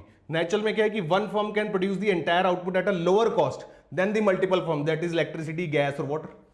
जो हमारे पास एग्जांपल है, आप आईआरसीटीसी को भी ऐसे समझ सकते हो कि जिस तरीके से वो रेलवे ट्रैक्स बने, अब जो हमारी कंट्री में ब्रिटिशर्स थे वो बना के गए, अब जैसे भी बन गए वो बन गए नेचुरल तरीके से। अब कोई और उसके कंपटीशन में आ नहीं सकता, है ना। कौन पूरे इंडिया में रेलवे ट्रैक्स लगाएगा, फिर आईआरसीटीसी की सर्विस प्रोवाइड करेगा। तो सिमिलरली इलेक्ट्रिसिटी, गैस और वाटर के केस में भी ऐसा है कि नेचुरल तरीके से बन गए और ये कम से कम कॉस्ट में सर्विसेज दे सकते हैं। तो इसलिए जब नेचुरल तरीके से मोनोपोली बन रही है तो गवर्नमेंट की तरफ से पूरी प्रोटेक्शन है उनको, ठीक है बच्चों। तो ये कुछ एक्सेप्शनल केस है। तो for natural monopolies government regulate prices rather than breaking them up. तो गवर्नमेंट उनके प्राइसेस को रेगुलेट करती है, मतलब मैनेज करती है उसको सही तरीके से, रादर देन ब्रेकिंग। मतलब उस केस में मोनोपोली पावर को ब्रेक नहीं करा जाता, उसमें एनकरेज किया जाता है, ठीक है जी। चलो, now government intervention to correct the externalities. हमने एक्सटर्नैलिटीज पढ़ी थी। अब गवर्नमेंट उन एक्सटर्नैलिटीज के अंदर कैसे इंटरवीन करती है। पहली बात तो क्यों है जरूरत इंटरवेंशन की, फिर कैसे इंटरवीन करती है और कैसे ठीक करती है, ठीक है ना। तो चलो, सबसे पहले कोर प्रॉब्लम है क्या। तब मार्केट प्रॉब्लम, यानी प्रोड्यूसर्स और consumer consider only private cost. याद है कि आपकी एक फैक्ट्री है, उसमें आप कोई प्रोडक्शन कर रहे हो, उससे वेस्ट निकल रहा है, वो रिवर में मिक्स हो रहा है, रिवर से वो किसी विलेज में जा रहा है, वहां पर लोग कंज्यूम कर रहे हैं, वो बीमार हो रहे हैं और उनको पैसा खर्च करके अपना इलाज कराना पड़ता है। क्या लेकिन उस फैक्ट्री ने उस कॉस्ट को कंसिडर किया? नहीं। फैक्ट्री सिर्फ कंसिडर कर रही है अपने बिजनेस के अंदर लगने वाली कॉस्ट, फैक्ट्री के अंदर लगने वाली कॉस्ट को, सिर्फ एक्सटर्नैलिटीज को आप इंक्लूड कर ही नहीं रहे। तो ये मेजर प्रॉब्लम है कि प्रोड्यूसर या कंज्यूमर सिर्फ प्राइवेट कॉस्ट और बेनिफिट को इंक्लूड करते हैं, जो दूसरे लोगों को उनकी कॉस्ट बियर करनी पड़ रही है वो आप इंक्लूड नहीं कर रहे। ये मेन प्रॉब्लम है। नीड क्या है? Social returns maximised, social cost को मिनिमाइज करना। भाई सोशल रिटर्न जो आ रहे हैं उसको ज्यादा से ज्यादा करना, और सोशल कॉस्ट यानी वो जो आपकी वजह से दूसरों को कॉस्ट बियर करनी पड़ रही है उसको कम से कम करना। क्योंकि हमने बात करी है एक्सटर्नैलिटीज पॉजिटिव भी हो सकती है और नेगेटिव भी हो सकती है। तो पॉजिटिव हो रही है तो उसको बढ़ाया जाए, नेगेटिव हो रही है तो कम से कम करा जाए, ठीक है। सॉल्यूशन में इंटरनलाइज दी एक्सटर्नैलिटीज, बहुत बढ़िया सॉल्यूशन है ये क्या कह रहे हैं कि जो भी एक्सटर्नैलिटीज है उसको आप इंटरनलाइज कर दो, यानी कि आप अपने अकाउंट में उसको काउंट नहीं कर रहे थे ना, अब आप काउंट करो। तो काउंट करने से क्या होगा, अब आप उसके बेसिस पर डिसीजंस लोगे अपने बिजनेस को आगे चलाने के लिए, क्योंकि अब आपके जो डिसीजंस है वो इस अकॉर्डिंग होंगे कि वो सोशल कॉस्ट को भी आप कंसिडर करोगे जो सोसाइटी को बियर करनी पड़ रही है, राइट। जो एक्सटर्नल कॉस्ट है आप उसको भी कंसिडर करोगे। तो अब जब आप उसको कंसिडर करोगे तो क्या होगा, it will affect your decisions and your decisions will be taken accordingly to minimise the cost. क्योंकि पहले आप उसको कंसिडर कर भी नहीं रहे थे तो आपके डिसीजन भी उस हिसाब से नहीं थे, इसलिए आप उसको मिनिमाइज कर भी नहीं पा रहे थे। अब अगर आप उस कॉस्ट को अपने बिजनेस में इंक्लूड कर लोगे तो अब आप उस हिसाब से सोचोगे कि हमें अपने प्रॉफिट अगर बढ़ाने हैं तो इस कॉस्ट को कम करना पड़ेगा, राइट। चलो, तो एक तो ये हो गया सॉल्यूशन। तो इंटरवेंशन फॉर नेगेटिव एक्सटर्नलिटीज की अगर हम बात करें बेटा, तो दो मेजर अप्रोचेज हैं हमारे पास। कौन कौन सी? एक तो है डायरेक्ट कंट्रोल, यानी कि गवर्नमेंट सीधा ही आ जाए, डायरेक्ट कंट्रोल ले ले कि हमें दे दो, तुम हट जाओ, अपने आप देख लेंगे। या फिर मार्केट बेस्ड पॉलिसीज बनाई जाए, यानी कि इकोनॉमिक इंसेंटिव्स। इकोनॉमिक इंसेंटिव्स बढ़ाए जाए कि जिससे लोग अपने आप एनकरेजमेंट फील करें और उस चीज को कम करें, नेगेटिव एक्सटर्नलिटीज को, ठीक है। तो दो अप्रोचेज है हमारे पास, देखते हैं दोनों से जल्दी। डायरेक्ट कंट्रोल की अगर बात करें, यानी कमांड सॉल्यूशन, इसमें क्या क्या आ जाता है, एमिशन स्टैंडर्ड सेट कर दो, यानी कि वो लगा दो इनके ऊपर लिमिट्स की, इससे ज्यादा पॉल्यूशन नहीं करेंगे, इससे ज्यादा करेंगे तो उसके लिए आपको फाइन्स पे करने पड़ेंगे, ये अलाउड नहीं होगा आपको, ठीक है। Legal limit on pollutant emission, monetary penalties for exceeding the limit, ये हमने बात करी कि आपके ऊपर एक लिमिट लगा दी कि इस पर्टिकुलर अमाउंट से ज्यादा पॉल्यूशन नहीं हो सकता, अगर ज्यादा होगा तो आपको मॉनेटरी अमाउंट में फाइन पे करना पड़ेगा, ठीक है जी। लाइसेंसिंग का प्रोविजन दे दो, permission required for certain activities. अब लाइसेंस लेना होगा तो लोग 1000 बार सोचेंगे, क्योंकि लाइसेंस लेने का मतलब है कॉस्ट भी पे करनी होती है ना, यानी कि प्रोडक्शन के लाइसेंसेस। ठीक है, उसके अलावा प्रोडक्शन का कोटा सेट कर दो, यानी कि क्वांटिटी जो वो प्रोड्यूस कर रहे हैं उसके ऊपर लिमिट लगा दो कि इससे ज्यादा प्रोड्यूस नहीं करोगे, इससे ज्यादा प्रोड्यूस करी तो फाइन है। अब फिर से लोग सोचेंगे, है ना, मैन्युफैक्चरिंग कैप लगा दी हमने, मैक्सिमम लिमिट। फिर आता है प्रोसेस को मैंडेट करना, मतलब required the production methods, specified technologies, कि ये पर्टिकुलर टेक्नोलॉजी को ही यूज करके आप प्रोडक्शन कर सकते हो और कोई टेक्नोलॉजी यूज नहीं करोगे। और वो टेक्नोलॉजी ऑब्वियसली कैसे होगी, जिसमें पॉल्यूशन कम से कम हो रहा होगा, राइट। फिर आता है बैन्स या प्रोहिबिशंस लगाना, यानी कि कंप्लीट डिसअलाउंस, पूरे तरीके से मना कर देना, पूरे तरीके से किसी चीज को डिसअलाउ कर देना कि ये तो करना ही नहीं है, लीगली नॉट अलाउड। ठीक है जी। Smoking ban in public places, तो इससे क्या होगा, पैसिव स्मोकिंग नहीं होगी और नेगेटिव एक्सटर्नलिटीज क्रिएट नहीं होगी, राइट। बात समझ आई बेटा। उसके अलावा एडवर्टीजमेंट पे रेस्ट्रिक्शन लगाना, यानी limit on promotion, tobacco advertisement rules बने हुए कि इससे आप इसको पब्लिसाइज नहीं कर सकते, है ना, पता होगा आप लोगों को। एनवायरमेंटल लॉस क्या है, लीगल फ्रेमवर्क बनाना, यानी कि एनवायरमेंट प्रोटेक्शन एक्ट, प्रॉपर एक एक्ट है, यानी कि आपको अपने बिजनेस में इस एक्ट के तहत रहते हुए काम करना है और जो जो इस एक्ट में रूल्स हैं और कंप्लायंसेस है वो आपको पूरे पूरे फॉलो करने हैं। पॉल्यूशन कंट्रोल डिवाइसेस लगाना, that is mandatory installation, scrubbers, filter, जिससे क्या होगा कि पॉल्यूशन कम से कम हो। स्पेशल बॉडीज यानी dedicated institution, pollution control board है पूरा एक, मतलब एक पूरी एक अथॉरिटी बना देना कि जो अब आपको पूरा मॉनिटर करेगी रेगुलर बेसिस पे। ठीक है, तो ये क्या है, सारी डायरेक्ट कमांड, यानी जहां पर गवर्नमेंट डायरेक्टली इंवॉल्व होती है for controlling the negative externalities. ठीक है बच्चों। मार्केट बेस्ड पॉलिसीज, यानी कि अब हम क्या कर रहे हैं कि कुछ ऐसी चीजें बना रहे हैं कि मार्केट में एक ऐसी चीज लेके आ जाए जिससे ऑटो एडजस्टमेंट हो जाए और वो ठीक हो जाए। इसके अंदर एक कंसेप्ट है हमारा पिगोवियन टैक्स, पॉल्यूशन टैक्स के नाम से जाना जाता है बेटा, ये दो नाम है याद रखने हैं, पॉल्यूशन टैक्स का दूसरा नाम पिगोवियन टैक्स या पिगोवियन टैक्स का दूसरा नाम पॉल्यूशन टैक्स। तो हमारे जो भाई साहब थे एसु पिगू, इन्होंने एक कंसेप्ट दिया कि काम करो पॉल्यूशन पे टैक्स लगा दो, कि कोई तरह पॉल्यूशन करेगा तो उस तरह उसको टैक्स देना पड़ेगा। ठीक है जी। प्रिंसिपल क्या था, पॉल्यूटर्स विल पे, जो पॉल्यूशन करेगा वो पैसे पे करेगा। Mechanism tax based on amount of pollution produced, tax किस पे डिपेंड करेगा, जितना भी अमाउंट ऑफ पॉल्यूशन होगा आप उसको मेजर करेंगे, मीटर्स लगाएंगे, उसके अंदर अलग अलग जो भी इंस्ट्रूमेंट्स लगते हैं वो लगा के मेजर करो और उसके ऊपर अगर आप इतना पॉल्यूशन आप कर रहे हो तो इतना अमाउंट आपको टैक्स पे करना है। ठीक है जी। इफेक्ट क्या हुआ इससे, इंक्रीज हो गई प्राइवेट कॉस्ट लोगों की, अब क्योंकि पॉल्यूशन पे टैक्स देना पड़ रहा है तो प्राइवेट कॉस्ट बढ़ गई। Decreases the quantity demanded and reduces the output of goods creating negative externalities, तो जिससे क्या हो गया, output of good creating negative externalities कम होने शुरू हो गए, ये इसका इफेक्ट माना जाता है। ठीक है जी। प्रॉब्लम क्या थी लेकिन पॉल्यूशन टैक्स में, वो तो उसकी थ्योरी थी कि ऐसा होना चाहिए, ऐसा हो सकता है, दीज आर दी पॉसिबिलिटीज, पर प्रॉब्लम क्या हुई, सबसे पहले तो डिफिकल्ट टू डिटरमाइन, यानी complex monitoring the procedure needed. अब पॉल्यूशन को एग्जैक्ट मेजर करने के लिए उन्होंने कहा कि कोई ऐसा इंस्ट्रूमेंट ही नहीं है कि हम टैक्स लगाएं कैसे, मॉनिटर करना आसान नहीं है, कौन नजर रखेगा। फिर difficult to administer costly administrative system, इसके लिए प्रॉपर एक बॉडी बनानी पड़ेगी, इसका टैक्स कलेक्ट करने के लिए अलग डिपार्टमेंट होगा पॉल्यूशन टैक्स के नाम से, जो सब कुछ मैनेज करेगा, प्रॉपर इंस्पेक्टर होंगे जो जाके देखेंगे, तो कॉम्प्लेक्स है कहीं ना कहीं, मुश्किल है।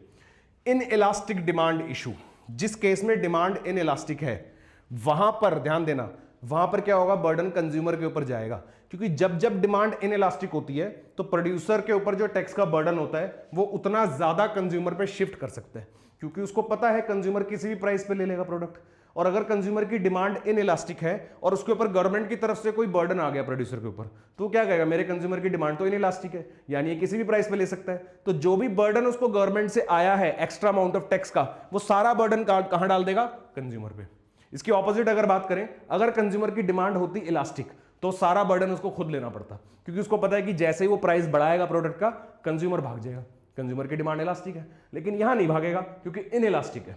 इन इलास्टिक का मतलब ही क्या है कि कंज्यूमर के पास चॉइस नहीं है और वो आपसे लेगा ही लेगा प्रोडक्ट, आप उसके ऊपर जितना मर्जी प्राइस एक्स्ट्रा चार्ज करो। तो इस केस में अगर पॉल्यूशन टैक्स ज्यादा लगाया और डिमांड हुई इन इलास्टिक, तो क्या होगा, टैक्स का बर्डन कहां चला जाएगा, कंज्यूमर पे वाया हायर प्राइसेस। कंज्यूमर को ज्यादा प्राइस पे करना पड़ेगा क्योंकि उसकी डिमांड इन इलास्टिक है ना। तो नेगेटिव कॉन्सिक्वेंस भी हो सकते हैं इसके, may affect the employment and investment, firms में shift to countries with lower taxes. तो असल में फिर क्या हो जाएगा, फर्म्स कहां भागनी शुरू हो जाएगी, जहां पर टैक्सेस कम है, वो यहां से अपना प्रोडक्शन, अपना बिजनेस ही क्या कर लेंगी, विड्रॉ कर लेंगी, राइट। तो ये इसके अंदर कमियां थी। ट्रेडेबल एमिशन परमिट्स, दूसरा एक कंसेप्ट आया उसके बाद, पिगोवियन के बाद, which is cap and trade. ये बड़ा इंटरेस्टिंग था कि इसके अंदर एक परमिट लगाया, एक लाइसेंस प्रोविजन लगाया, देखो कैसे, ट्रेडेबल परमिट, एक लाइसेंस दिया गया allowing company to release a unit of pollution, कि भैया एक लाइसेंस ले लो, उसके बाद आप इतना पॉल्यूशन कर सकते हो। अब पॉल्यूशन करना क्यों जरूरी है जब पॉल्यूशन गलत चीज है? तो बेटा इसलिए जरूरी है क्योंकि जिन चीजों से पॉल्यूशन हो रहा है उसमें जो कुछ ना कुछ चीज बन रही है ना, अब उस चीज का बनना भी तो जरूरी है कंट्री में। कोई ऐसे गुड्स होते हैं कि जिनको बनाने के लिए पॉल्यूशन तो होगा ही होगा, बस वो कंट्रोल्ड वे में होना चाहिए, सिटी से दूर होना चाहिए, रेजिडेंशियल एरिया से दूर होना चाहिए, ये सब स्टैंडर्ड्स हैं जो फॉलो करने हैं, पर वो करना जरूरी होता है कई बार, है ना। तो इसलिए बोला जा रहा है कि लाइसेंस वगैरह के प्रोविजन लो और इतना कर लो, ठीक है जी। कैप क्या है? Fix the total number of permit that is total legal pollution limit, ये हो गई कैप, कि भैया इतना पॉल्यूशन लिमिटेड आपको, इतना ही कर सकते हो आप। और ट्रेड मतलब फर्म्स कैन बाय और sell the permit in the organised market. क्या समझे? कि मैक्सिमम लिमिट लगा दी पॉल्यूशन पे, एक तो लाइसेंस देके कि इतना कर सकते हो, फिर उसके बाद आप अपना लाइसेंस जो है वो ट्रेड भी कर सकते हो किसी और को। आपको अपना लाइसेंस अगर किसी और को बेचना है तो आप बेच सकते हो, ठीक है। Cap and trade. How cap and trade work? देखो, जो हाई पॉल्यूटिंग फर्म्स है वो क्या करेंगी? मस्ट बाय द परमिट, उनको लेना ही पड़ेगा क्योंकि ज्यादा पॉल्यूशन होता ही है उनकी फैक्ट्री में, कॉस्ट बढ़ेगी उनकी और लेस कॉम्पिटिटिव हो जाएगी, ठीक है। जो लो पॉल्यूटिंग फर्म्स है वो सेल दी सरप्लस परमिट। अब उनके पास अगर एक्स्ट्रा परमिट हुआ, क्योंकि उनका पॉल्यूशन तो कम हो रहा है, मतलब उनके पास परमिट है भी और एक्स्ट्रा पॉल्यूशन करने का, तो वो जो एक्स्ट्रा वाला सरप्लस परमिट है वो बेच देंगे किसी और को, तो रेवेन्यू कम हो जाएगा और मोर कॉम्पिटिटिव हो जाएगा एनवायरमेंट, है ना, मोर कॉम्पिटिटिव हो जाएगा। तो की फीचर्स क्या है? Permit create opportunity cost for pollution, permits की वजह से आपको एक अपॉर्चुनिटी कॉस्ट मिल जाती है पॉल्यूशन की, कि जितना पॉल्यूशन अब आप करोगे उसके बदले आपको परमिट कितने का लेना पड़ेगा या परमिट कितने का बेचना पड़ेगा, मतलब या तो आप पॉल्यूशन कर लो या फिर उतने अमाउंट का परमिट आप किसी और को सेल कर दो। Each unit of pollution requires either buying a permit और forgoing the revenue from selling the permit. मतलब समझ रहे हो कि हर एक यूनिट ऑफ पॉल्यूशन जो होगा उसके लिए या तो आपको परमिट खरीदना पड़ेगा उस पॉल्यूशन को करने के लिए, या फिर आपको अपना रेवेन्यू छोड़ना पड़ेगा जो आप परमिट सेल करके ले सकते हो, जो आप परमिट सेल करके ले सकते हो। तो इनके बीच में कंपैरिजन आएगा। Substantial fines for exceeding permit limits, और सब्सटेंशियल फाइन्स भी थे अगर आप परमिट लिमिट्स को एक्सीड करते हो तो। सीधी सी बात है, जो परमिट दिया उसका मतलब ही क्या है कि इससे ज्यादा नहीं करना, अगर होगा तो फाइन्स है। तो ये सारे हमें इसके अंदर कॉन्सिक्वेंसेज कह सकते हैं, फीचर देखने को मिले, ठीक है बच्चों। एडवांटेज क्या थे कैप एंड ट्रेड के? Administratively cheap, simple to implement, clear upper limit, cap sets the maximum pollution, cost effective था, pollution reduces at lower cost, कम कॉस्ट में पॉल्यूशन को रिड्यूस करने का सबसे आसान तरीका लगाइए कैप एंड ट्रेड। फिर incentive creation, firms motivated to reduce the pollution, firm को एक मोटिवेशन भी फील हुआ, क्योंकि देखो मेन बात क्या थी कि परमिट लेने के बाद वो उसको सेल भी कर सकते थे आगे, राइट। डिसएडवांटेज क्या था लेकिन?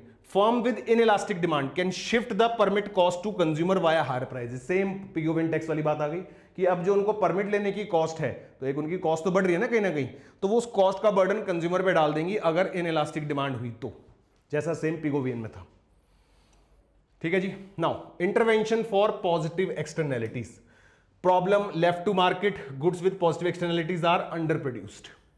अब जो दिक्कत क्या है, ये जो प्रॉब्लम हमारे पास कि हमने मार्केट पे छोड़ दिया है, और जो गुड पॉजिटिव एक्सटर्नैलिटीज वाले हैं वो कम प्रोड्यूस होते हैं, और मार्केट फेलियर हमने दो ही तरह की पढ़ी थी, अंडर प्रोडक्शन और ओवर प्रोडक्शन। तो जो गुड चीजें हैं ना, अच्छी चीजें हैं जो इकोनॉमी के लिए या सोसाइटी के लिए या लोगों के लिए, वो कम प्रोड्यूस होती है, जिसकी वजह से मार्केट फेलियर होता है, और जो चीज अच्छी नहीं है लोगों के लिए, इकोनॉमी के लिए, वो ज्यादा प्रोड्यूस हो रही है। तो अभी हम बात कर रहे हैं अंडर प्रोडक्शन की। तो government intervention for positive externalities देखते हैं एक बारी। करेक्टिव सब्सिडीज फॉर प्रोड्यूसर्स, यानी प्रोड्यूसर्स को सही तरीके से सब्सिडीज प्रोवाइड करना, सब्सिडीज से वो एनकरेज होते हैं, right. Government page part of the production cost which increases the supply. Government उनकी प्रोडक्शन कॉस्ट में क्या कर रही है, एक तरीके से हेल्प कर रही है उनको, एक तरीके से कि उनकी प्रोडक्शन कॉस्ट में कंट्रीब्यूट कर रही है, कि जिससे उनका सप्लाई बढ़े, उनकी पावर बढ़ गई सप्लाई करने की, है ना। फर्टिलाइजर सब्सिडीज होती हैं फर्टिलाइजर से रिलेटेड, ताकि एग्रीकल्चर में और ज्यादा एनकरेजमेंट मिले लोगों को। Corrective subsidies for consumer, government subsidise the consumption, जिससे डिमांड बढ़ती है। अब गवर्नमेंट आपकी किसी चीज को सब्सिडाइज कर रही है तो उससे आपकी डिमांड बढ़ रही है ना, ताकि आप ज्यादा से ज्यादा डिमांड करो, जैसे एजुकेशन फी सब्सिडी। फिर आता है डायरेक्ट गवर्नमेंट प्रोडक्शन। अब गवर्नमेंट सब्सिडी वगैरह छोड़ो, गवर्नमेंट कह रही है इसको हम ही बना के दे देते हैं आपको, मतलब आपके लिए एक तरीके से फ्री ऑफ कॉस्ट। तो government enter as a producer, जैसे कि पब्लिक एजुकेशन, हेल्थ केयर या फंडामेंटल रिसर्च। तो इसमें क्या है, गवर्नमेंट डायरेक्ट आ जाती है उस चीज को बनाने के लिए और सीधा ही वो चीज प्रोवाइड ही कर देती है, तो जिससे ओवरऑल बेनिफिट होता है इकोनॉमी में, ठीक है ना। ये गवर्नमेंट का इंटरवेंशन है फॉर इंक्रीजिंग और for getting the benefits of positive externalities. ठीक है बच्चों, या फिर डायरेक्ट एनवायरमेंटल प्रोटेक्शन भी कर सकते हैं, government creates the environmental quality, है ना, afforestation, reforestation, water body protection, sewage treatment, toxic water site cleaning. तो ये सब काम जब गवर्नमेंट कर रही है तो वो क्या कर रही है, एनवायरमेंट को क्लीन करने में हेल्प कर रही है। तो ये भी गवर्नमेंट की तरफ से एक इंटरवेंशन है जिससे कि पॉजिटिव एक्सटर्नैलिटीज क्रिएट होंगी, right. Government intervention in case of married goods. Married goods हमने डिस्कस किया बच्चों। मैरिड गुड्स मतलब वो गुड जो सोसाइटी के लिए अच्छे हैं, जो गुड है, जिससे लोगों का बेनिफिट होता है, वो होते हैं मैरिड गुड्स। अब गवर्नमेंट इनको क्या करेगी, ज्यादा से ज्यादा प्रोड्यूस करने की कोशिश करेगी, है ना। तो डेफिनेशन की बात करें, goods that have substantial positive externality and are socially desirable. जो सोशली डिजायरेबल है, सोशली एक्सेप्टेबल है, मॉरली भी अच्छे हैं, माने जाते हैं, एक्सेप्ट करे जाते हैं। मार्केट आउटकम क्या है, अंडर प्रोड्यूस्ड होते हैं and under consumed by the market mechanism. क्योंकि इससे ज्यादा इंसेंटिव या ज्यादा प्रॉफिट नहीं फील होता प्रोड्यूसर्स को, तो इसलिए वो इसको कम बनाते हैं। रिजल्ट क्या है, social welfare not maximise which results to market failure. तो मेरिट गुड्स कम बनने की वजह से भी क्या होता है, मार्केट फेलियर होता है। ठीक है बच्चों, चलो एग्जांपल अगर देखें, सबसे पहले ऑब्वियसली एजुकेशन। एजुकेशन जितनी ज्यादा होगी उतना सोशल वेलफेयर बढ़ेगा, लोगों का भला होगा। तो schools, colleges, vocational trainings. Health care की बात करें तो medical services, hospitals, immunisation. Welfare services की बात करें, सोशल सिक्योरिटी, चाइल्ड प्रोटेक्शन, ये हो गई वेलफेयर। हाउसिंग की बात करें अगर, affordable housing, shelter home, simple examples हैं। पब्लिक एमेनिटीज की बात करें, fire protection, waste management. Cultural की बात करें, public libraries, museum, public parks. ये सारी चीजों से आपको अच्छा फील होता है कि नहीं? अगर ये सारी चीजें आपको मिल रही हैं फैसिलिटीज, तो इन सबसे आपको अच्छा ही तो फील होता है, मतलब आपका बेनिफिट ही तो हो रहा है ना इन सबसे। तो दीज आर मेरिट गुड्स, ठीक है ना। चलो गवर्नमेंट इंटरवेंशन मेरिट की बात करें अगर, एक तो सबसे पहले रेगुलेशन बनाना, यानी डिटरमाइनिंग हाउ प्राइवेट एक्टिविटी में बी कंडक्टेड। कोई भी प्राइवेट एक्टिविटी अगर हो रही है तो वो कैसे होगी। एग्जांपल बात करें तो एजुकेशन का करिकुलम स्टैंडर्ड, कि किस तरीके से करिकुलम बनाया जाएगा ताकि उसका बेनिफिट सही तरीके से बच्चों तक पहुंच सके, है ना।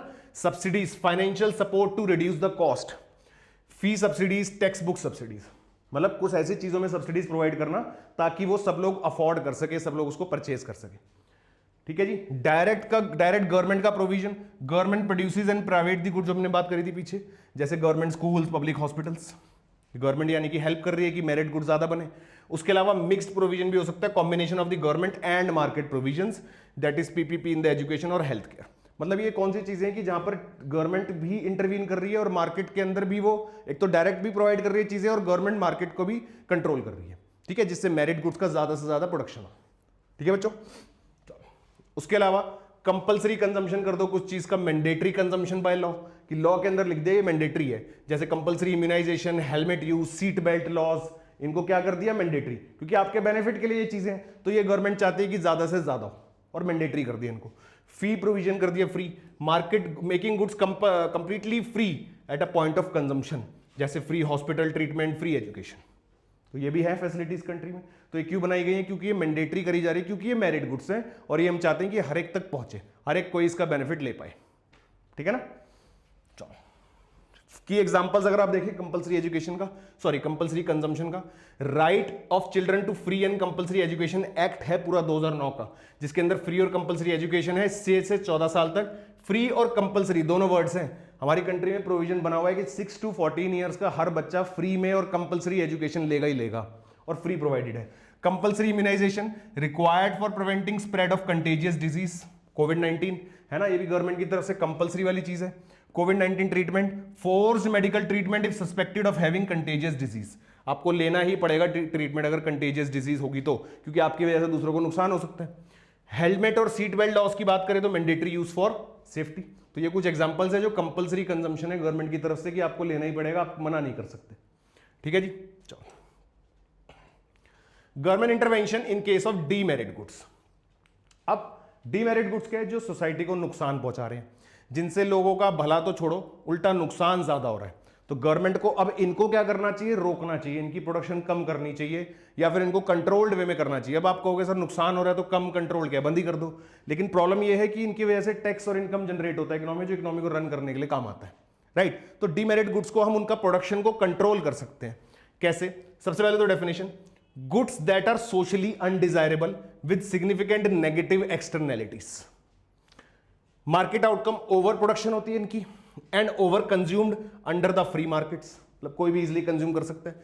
Important note, not all goods with negative externalities are demerit goods. Example, steel production causes pollution but steel is not a demerit good. Steel की प्रोडक्शन से जो पॉल्यूशन निकलता है वो है, पर आप उसको डीमेरिट गुड नहीं कह सकते। वो चीज जो बन रही है वो तो आपके बेनिफिट की है ना, ठीक है। एग्जांपल में addictive substances, cigarettes, alcohol, intoxicating drugs, सबसे ज्यादा बड़ा एग्जांपल डीमेरिट गुड्स का यही है। Unhealthy product, junk food, in some context tobacco products. Socially harmful like gambling, certain addictive substances. तो ये सारी चीजें किस में आती है बच्चों? डीमेरिट गुड्स में आती है, जिससे सोसाइटी का फायदा से ज्यादा नुकसान होता है, ठीक है ना। Government intervention for demerit goods, government कैसे है तो कंप्लीट बैन कर दे कुछ चीजों को, making the good illegal. Intoxicating drugs को तो कंप्लीटली क्या कर दिए? बैन। परजुएशन, नेगेटिव एडवर्टीजमेंट कैंपेन, कुछ ऐसे कैंपेन चलाना जिससे लोगों को लगे कि हाँ ये तो गलत चीजें नहीं करना चाहिए। जैसे एंटी स्मोकिंग एड्स होते हैं, टोबैको किल्स वार्निंग्स होती हैं, तो इन सब चीजें से लोगों को ये लगे कि हाँ यार ये गलत है, ये नहीं करना चाहिए, राइट। फिर आता है advertising prohibition, banning the promotion of demerit goods. कोई टोबैको की एड टीवी पे आप नहीं देखोगे, तो ये क्या है? एक तरीका है कि जिससे लोगों, गवर्नमेंट ये कह रही है कि ऐसी चीजों को एनकरेज नहीं करना चाहिए। Excessive restriction, limiting the access specially for vulnerable groups, यानी no sale to the minors. Proper age restriction है गवर्नमेंट की तरफ से कि इस तरह के गुड्स में कोई माइनर को अलाउड नहीं किया जाएगा, ठीक है बच्चों। Special restriction, limiting where goods can be used और सोल्ड, जैसे कि no smoking in public places, tobacco shops away from the schools. तो इस तरीके से लिमिट करा गया कि किसी पर्टिकुलर जगह पे तो बिल्कुल भी अलाउड नहीं है, उसके पर्टिकुलर किलोमीटर के रेडियस में आपको वो दुकानें मिलेंगी ही नहीं, है ना। Time restriction, banning the sale during no alcohol sale after 10 PM। या हाई टैक्स लगा दिया, making goods costly and unaffordable, high GST rate लगा दिया टोबैको और अल्कोहल पे, ताकि लोगों को डिस्करेज हो लोग उसको परचेज करने से और ना कर पाए, लोगों की डिमांड कम हो। Minimum price fix, setting up the price floor below which the goods can not be sold. एक सेट कर दिया प्राइस की इससे कम में तो सोल्ड होगा ही नहीं, उसको टैक्स की तरह ही समझ सकते हो कि एक ऐसा प्राइस फिक्स कर दिया कि इससे कम में सोल्ड नहीं होगा, ताकि लोग उसको कम से कम परचेज करें, ठीक है बच्चों। जैसे मिनिमम अल्कोहल प्राइस। उसके बाद चैलेंजेस के, ये तो सारे गवर्नमेंट की तरफ से हैं जो कर रही है वो, लेकिन फिर भी क्या प्रॉब्लम आती है डीमेरिट गुड्स के केस में गवर्नमेंट को, इसको कंट्रोल करने में क्या प्रॉब्लम आती है? एक तो इनइलास्टिक डिमांड, कि वो कह रहे भैया जो मर्जी प्राइस बढ़ा लो, कोई पर्सन एडिक्टिव है तो है, वो करेगा तो करेगा ही कंज्यूम, उसका प्राइस आप जितना मर्जी बढ़ा लो, उसकी डिमांड उसके लिए क्या है? एडिक्टिव होने की वजह से इनइलास्टिक हो गई है। तो demand for cigarettes, alcohol is highly inelastic, prices increases causes less than proportionate decrease in demand. Demand कम होती तो है पर उतनी नहीं होती जितना गवर्नमेंट एक्सपेक्ट कर रही है, right. Tax shifting, seller can shift the tax to consumer without losing the customers. अगर इनइलास्टिक डिमांड का केस है तो जो सेलर है वो सारी की सारा डिमांड, जो टैक्स का बर्डन है वो डाल देगा कस्टमर के ऊपर। ब्लैक मार्केटिंग होती है, total ban often drive goods underground into the hidden markets. Black market होने की वजह से क्या हो जाता है? गुड्स अंडरग्राउंड हो जाते हैं और फिर उनकी जो है ब्लैक मार्केटिंग शुरू होती है, ठीक है ना। Limited effectiveness, complete eliminating rarely achieved, कभी भी ऐसा नहीं हो पाता कि गुड्स को कंप्लीट तरीके से एलिमिनेट करा जा सके, थोड़ा बहुत तो रहता ही है, ठीक। चलो, government intervention in case of public goods. Public goods क्या है? जो गवर्नमेंट प्रोवाइड करती है, जो नॉन राइवलरी, नॉन एक्सक्लूडेबल होते हैं, तो गवर्नमेंट का इनके अंदर क्या इंटरवेंशन है? गवर्नमेंट कैसे मैनेज करती है? देखो, सबसे पहले तो why government intervene. Public goods के केस में गवर्नमेंट इंटरवीन करती ही क्यों है? फ्री राइडर प्रॉब्लम होने की वजह से, याद है मैंने डिस्कस किया था, फ्री राइडर प्रॉब्लम होती है तो कोई प्राइवेट फर्म इसमें इंसेंटिव नहीं दिखता उनको, इसलिए प्रोड्यूस नहीं करते, इसलिए इसकी अंडर प्रोडक्शन होती है, इसलिए क्या हो जाता है? मार्केट फेलियर हो जाता है। Free rider problem direct government provision है, सॉल्यूशन इसका। नॉन एक्सक्लूडेबिलिटी है तो government financing through taxation, government क्या कर सकती है? इसको टैक्स से फाइनेंस कर सकती है। नॉन राइवलरी है तो कलेक्टिव प्रोविजंस बना सकती है इसके लिए, नॉन राइवलरी है अगर, ठीक है जी। Forms of public goods provisions, कौन कौन से पब्लिक गुड्स से रिलेटेड प्रोविजन है? सबसे पहले एक तो गवर्नमेंट डायरेक्ट गवर्नमेंट प्रोविजन, मतलब government produces and provide the goods, सीधा का सीधा गवर्नमेंट उसी चीज की प्रोडक्शन और प्रोविजन में लग जाती है। That is defence, legal system, fire protection, disease prevention, मतलब गवर्नमेंट डायरेक्टली ही इन चीजों को प्रोवाइड कर रही है। Excludable public goods provide through entry fees while maintaining the public good nature, मतलब पार्क्स, यूनिवर्सिटीज, म्यूजियम, कोई एंट्री फीस वगैरह नहीं है और मेंटेन का इसका लगा सकते हैं चार्ज इसके ऊपर, राइट। एक्सक्लूडेबल पब्लिक गुड्स मतलब प्रोवाइड थ्रू एंट्री फीस, मतलब इसके अंदर क्या है कि ताकि उसकी क्वालिटी मेंटेन रहे तो एंट्री फीस वगैरह लगा के भी प्रोवाइड कर सकती है। दूसरा, लाइसेंसिंग टू प्राइवेट फर्म्स, यानी grant licence to build and operate with regulated fees, मतलब गवर्नमेंट ने एक लाइसेंस प्रोविजन बना दिया कि आप फीस चार्ज करो लेकिन रेगुलेटेड फीस हो, कंट्रोल्ड वे में चार्ज करो। टोल रोड्स हो गए, जैसे पब्लिक इंफ्रास्ट्रक्चर प्रोजेक्ट्स हो गए, फिर आ गया voluntary contribution, funded by donation and NGOs, मतलब गवर्नमेंट ने फाइनेंशियली हेल्प करी एक तरीके से, ठीक है ना, कंट्रीब्यूशन देके, some community services, charitable public goods. और strategic public goods produced as public good despite possibility of private provision for safety reasons, जैसे कि drug approval, atomic energy and airport security, कि प्राइवेट बना भी सकती भी थी, तब भी उसको जानबूझ के पब्लिक की तरह बनाया गया, उसको पब्लिक गुड की तरह। Produce as public good despite possibility of private provision, किस वजह से? सेफ्टी रीजंस की वजह से गवर्नमेंट ने कहा कि सेफ्टी वाली जो भी चीज होगी वो हम बनाएंगे, वो प्राइवेट सेक्टर नहीं बनाएगा, ठीक है जी। चलो अब price intervention, non market pricing, price control की बात कर रहे हैं बेसिकली।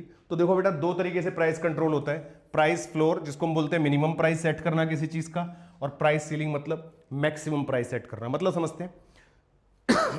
देखो प्राइस फ्लोर का मतलब है, फ्लोर मतलब नीचे जमीन, यानी मिनिमम प्राइस सेट करना। अगर इकोनॉमी में जो प्राइस चल रहा है वो लोगों को क्या लग रहा है? ज्यादा लग रहा है, तो गवर्नमेंट क्या करेगी? उसका एक मिनिमम प्राइस सेट कर देगी।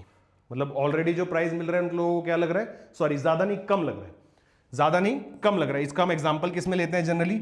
मिनिमम वेजेस सेट करने में, मिनिमम वेजेस के केस में। जैसे कि इकोनॉमी में जो वेजेस मिल रहे हैं लेबर्स को, अगर वो उन्हें कम लग रहे हैं तो गवर्नमेंट बीच में इंटरवीन करेगी और गवर्नमेंट एक प्राइस सेट कर देगी कि ये रहेंगे मिनिमम वेजेस, इससे कम नहीं होगा, मिनिमम इतने वेजेस तो मिलेंगे ही मिलेंगे आपको। और इसका एग्जांपल आप वो भी समझ सकते हो, एमएसपी, पता है जो फार्मर्स को मिलता है, मिनिमम सपोर्ट प्राइस, यानी गवर्नमेंट कहती है कि इतना मिनिमम प्राइस तो आपकी क्रॉप्स का मिलेगा ही मिलेगा, अगर इससे कम सोल्ड हो रही होगी मार्केट में तो ये मिनिमम प्राइस तो हम आपको देंगे, ठीक है। तो this is a case of price floor. Government कैसे कंट्रोल करती है? एक मिनिमम प्राइस सेट करके। ये कब आता है? कि जब इकोनॉमी में जो प्राइस चल रहा है वो ज्यादा लग रहा है। ज्यादा किसको लग रहा होगा? पे करने वाले को। जैसे रेंट के केस में, रेंट कंट्रोल में यूज होता है ये, जो लोग रेंट पे कर रहे हैं उनको वो रेंट ज्यादा लग रहा है, तो उस रेंट को कंट्रोल करने के लिए गवर्नमेंट इंटरवीन करती है और गवर्नमेंट एक मैक्सिमम प्राइस सेट कर देती है कि ये होगा मैक्सिमम प्राइस, इससे ज्यादा नहीं हो सकता। मतलब जो भी प्राइस चल रहा है उससे कम लेवल पर एक मैक्सिमम प्राइस सेट हो जाएगा कि भैया ये प्राइस होगा, इससे ज्यादा का प्राइस इकोनॉमी में नहीं हो सकता, and that will be known as price ceiling. तो गवर्नमेंट कैसे इंटरवीन कर रही है कि जिनको प्राइस ज्यादा लग रहा है पे करने वालों को, उनके लिए एक मैक्सिमम प्राइस सेट कर दिया कि भैया इससे ज्यादा नहीं होगा। जिनको प्राइस कम लग रहा है, जो कि रिसीव कर रहे हैं लोग, उनको कम लग रहा होगा, तो उनके लिए एक मिनिमम प्राइस सेट कर दिया कि कम से कम इतना तो मिलेगा ही, इससे कम नहीं मिलेगा, ठीक है। तो दो प्राइस इंटरवेंशन है, दो तरीके से प्राइस कंट्रोल होता है, ठीक है बच्चों। चलो देखते हैं एक बारी price floor, that is minimum price. Definition देखते हैं। Legal minimum price buyers are required to pay, purpose protect the producers और सेलर्स। एग्जांपल में मिनिमम सपोर्ट प्राइस बात करी हमने, और मिनिमम वेजेस, जो लेबर्स को मिनिमम वेज मिलते हैं वो, और एमएसपी। मिनिमम सपोर्ट प्राइस पता है, guaranteed steady and assured income for farmers. Mechanism कैसे काम करता है? Government procures the crop at set support price. Government कहती है भैया हम प्रोक्योर करते हैं, यानी कि हम आपको गारंटी देते हैं एक तरीके से कि इतने प्राइस पे हम तो ले ही लेंगे। अगर इकोनॉमी में आप अपने मार्केट्स में जाके उसको नहीं बेच पाए क्रॉप को, या किसी ने नहीं ली, तो इतने प्राइस पे हम तो ले ही लेंगे, ठीक है जी। एप्लीकेबल किस पे? मैनी एग्रीकल्चरल क्रॉप्स पे। पर्पस क्या है? Protect the farmers from extreme price fluctuations. अगर उनके प्राइस में फ्लक्चुएशन आ रही है बहुत ज्यादा, तो गवर्नमेंट की तरफ से एक प्रोटेक्शन मेजर है ना, उनको एक प्रोटेक्शन मिलती है, ठीक है बच्चों। प्राइस सीलिंग हमने बात करी, जब गवर्नमेंट मैक्सिमम प्राइस सेट करती है। डेफिनेशन क्या है? Legal maximum price sellers can charge, it protect the consumers and ensures the affordability. कहां यूज होता है? देखो रेंट कंट्रोल में, एसेंशियल कमोडिटीज ड्यूरिंग स्केर्सिटी में, कि जो प्राइस है इकोनॉमी में वो क्या लग रहा है लोगों को? ज्यादा लग रहा है, तो उसको कंट्रोल करने के लिए मैक्सिमम प्राइस सेट किया जाता है कि इससे ज्यादा नहीं होगा, ठीक है जी। चलो price ceiling example, essential commodity during scarcity में maximum price set for food grains. Housing के केस में रेंट कंट्रोल, एसेंशियल गुड्स के केस में प्राइस कैप्स लगा देना ड्यूरिंग इमरजेंसीज। सिंपल वही एग्जांपल से। बफर स्टॉक ऑपरेशन भी हो सकता है। बफर स्टॉक में समझते हो कि आपने स्टॉक क्रिएट बफर करके रख लिया अपने पास, और शॉर्टेज जैसे क्रिएट हुई, इकोनॉमी में स्कैरसिटी हुई, तो आपने ज्यादा प्राइस पे लॉन्च कर दिया एकदम से, है ना। Government maintain the stocks to stabilise the prices. Mechanism, purchase from market during good harvest, release during the shortage. कि और ये गवर्नमेंट कर रही है, अगर कोई प्राइवेट सेक्टर करेगा तो एक तरह से ब्लैक मार्केटिंग कहलाएगा, लेकिन गवर्नमेंट कर रही है तो वो सोशल वेलफेयर के लिए, कि कोई और ऐसा ना कर सके कि शॉर्टेज का बेनिफिट लेके ज्यादा प्राइस पर रिलीज करे। तो गवर्नमेंट क्या करते हैं, जब अच्छी प्रोडक्शन होती है क्रॉप्स की तो उनको बफर की फॉर्म में क्रिएट कर लेती है अपने पास, और जब वो उसकी शॉर्टेज हो जाती है किसी रीजन से तो फिर वो उस बफर को रिलीज कर देती है ताकि इकोनॉमी में शॉर्टेज क्रिएट ना हो। पर्पस क्या है? Ensures the price stability and distribution, ठीक। Now government intervention for correcting information failure. बात करी थी हमने इंफॉर्मेशन फेलियर की, जहां पर एसिमेट्रिक इंफॉर्मेशन आ रही है, बायर और सेलर के पास प्रॉपर इंफॉर्मेशन नहीं है, जिसकी वजह से एडवर्स सिलेक्शन हो रहा है ना। तो वाई गवर्नमेंट इंटरवेंशन, सबसे पहले तो क्यों जरूरी है, information asymmetry leads to market failure, जो इम्प्रॉपर इंफॉर्मेशन है उसकी वजह से क्या होता है, मार्केट फेलियर होता है। एडवर्स सिलेक्शन और मॉरल हैजार्ड्स पढ़े थे हमने। Importance of information for rational choices, यानी consumer needs accurate information, consumer को चाहिए पूरी इंफॉर्मेशन ताकि वो सही तरीके से ट्रांजैक्शन कर सके, ठीक है बच्चों। Protection from misinformation, deliberate false claims by seller, जो डेलिबरेटली गलत क्लेम होता है, जो गलत तरीके से क्लेम करे जाते हैं सेलर्स, ठीक है जी, उससे क्या हो सके, प्रोटेक्शन। टाइप्स कौन कौन से इंफॉर्मेशन इंटरवेंशन के देखते हैं। एक तो मैंडेटरी लेबलिंग, सबसे पहले तो लेबलिंग कर दो मैंडेटरी, ताकि उसके बारे में सारी इंफॉर्मेशन लिखी हो, कुछ छुपाया ना जा सके। आपने देखा होगा हर एक प्रोडक्ट पे आजकल उसके सारे इंग्रेडिएंट सब चीजें लिखी होती है, बिकॉज ये गवर्नमेंट के रूल्स हैं, ठीक है बेटा। रिक्वायरिंग एक्यूरेट प्रोडक्ट इंफॉर्मेशन, जैसे cigarette packet warning, nutritional levels on food, ये सारे एग्जांपल्स हैं। कंटेंट को पूरा डिस्क्लोज करो, जो भी चीजें, जो भी इंग्रेडिएंट आप अपने प्रोडक्ट में डाल रहे हो वो सारी डिस्क्लोज करो आप। मैंडेटरी डिस्क्लोजर ऑफ इंग्रेडिएंट्स और कॉम्पोजिशन, जैसे फूड इंग्रेडिएंट या drug composition. Mandatory information disclosure requiring accurate information before sale, SEBI के केस में बात कर रहे हैं, SEBI requiring accurate information for stock buyers. कोई भी पर्सन अगर आपकी कंपनी का शेयर परचेज कर रहा है तो उसको राइट है उसको पूरी इंफॉर्मेशन लेने का, और सेबी ने गाइडलाइन प्रोवाइड करी हुई है कि उस बायर को पूरी पूरी इंफॉर्मेशन दी जाए, ठीक है जी। पब्लिक डिसेमिनेशन करते हैं, यानी कि government spreading information to improve the knowledge, public awareness campaign या हेल्थ अलर्ट्स, मतलब गवर्नमेंट अपनी तरफ से इनिशिएटिव लेती है और प्रॉपर इंफॉर्मेशन डिस्ट्रीब्यूट करती है ताकि लोग अवेयर हो सके हर चीज से, ठीक है जी। एडवर्टाइजिंग को रेगुलेट करना, setting standards for responsible advertising, जैसे बैन और misleading ads, truth in advertisement. Advertising में वो कह रहे हैं कि सच बात बताओ, गलत मत बताओ, कि आप कह रहे हो कि इससे ये हो जाएगा, इस चीज को कंज्यूम करने से ये चीज हो जाएगी, या ये इतना % किसी चीज को रिमूव करता है, स्टेन रिमूव करता है, वॉटएवर, अलग अलग तरह की एड्स होती हैं। तो गवर्नमेंट कह रही है कि सच्चाई बताओ, आप मिसलीड मत करो अपनी एडवर्टीजमेंट में, ठीक है। चलो, now government intervention for equitable distribution, government कहती है कि इक्विटेबल डिस्ट्रीब्यूशन होना चाहिए। कैसे? सबसे पहले तो नीड के, first of all market outcomes में भी एफिशिएंट बट नॉट इक्विटेबल, कि मार्केट के जो आउटकम है वो एफिशिएंट तो होते हैं कई बार, पर इक्विटेबल नहीं होते, यानी सब उसका इक्वल बेनिफिट नहीं ले पाते। गवर्नमेंट रीडिस्ट्रीब्यूशन इनकम, सॉल्यूशन है इसका, रीडिस्ट्रीब्यूशन करा जाए सही तरीके से। इनकम इनइक्वालिटी है तो प्रोग्रेसिव टैक्स लगाया जाए। प्रोग्रेसिव टैक्स समझते हो ना, कि जैसे जैसे इनकम बढ़ेगी वैसे वैसे टैक्स भी बढ़ेगा, ठीक है जी। सोशल जस्टिस, यानी कि टारगेटेड वेलफेयर प्रोग्राम्स हो जिससे सबका भला हो, सबको अपने जो राइट्स हैं वो सही तरीके से उनका बेनिफिट मिल सके, ठीक है जी। पॉलिसी इंटरवेंशन अब कौन कौन सी है, जैसे प्रोग्रेसिव टैक्स हमने बात करी, higher tax rates for higher income groups, ठीक है। Target budgetary allocation, spending directly to the disadvantaged group, मतलब आपको रिसोर्स एलोकेशन किस तरीके से करना चाहिए, जो डिसएडवांटेज्ड ग्रुप है उनके पास ज्यादा पहुंचे रिसोर्सेज, जहां पर शॉर्टेज है।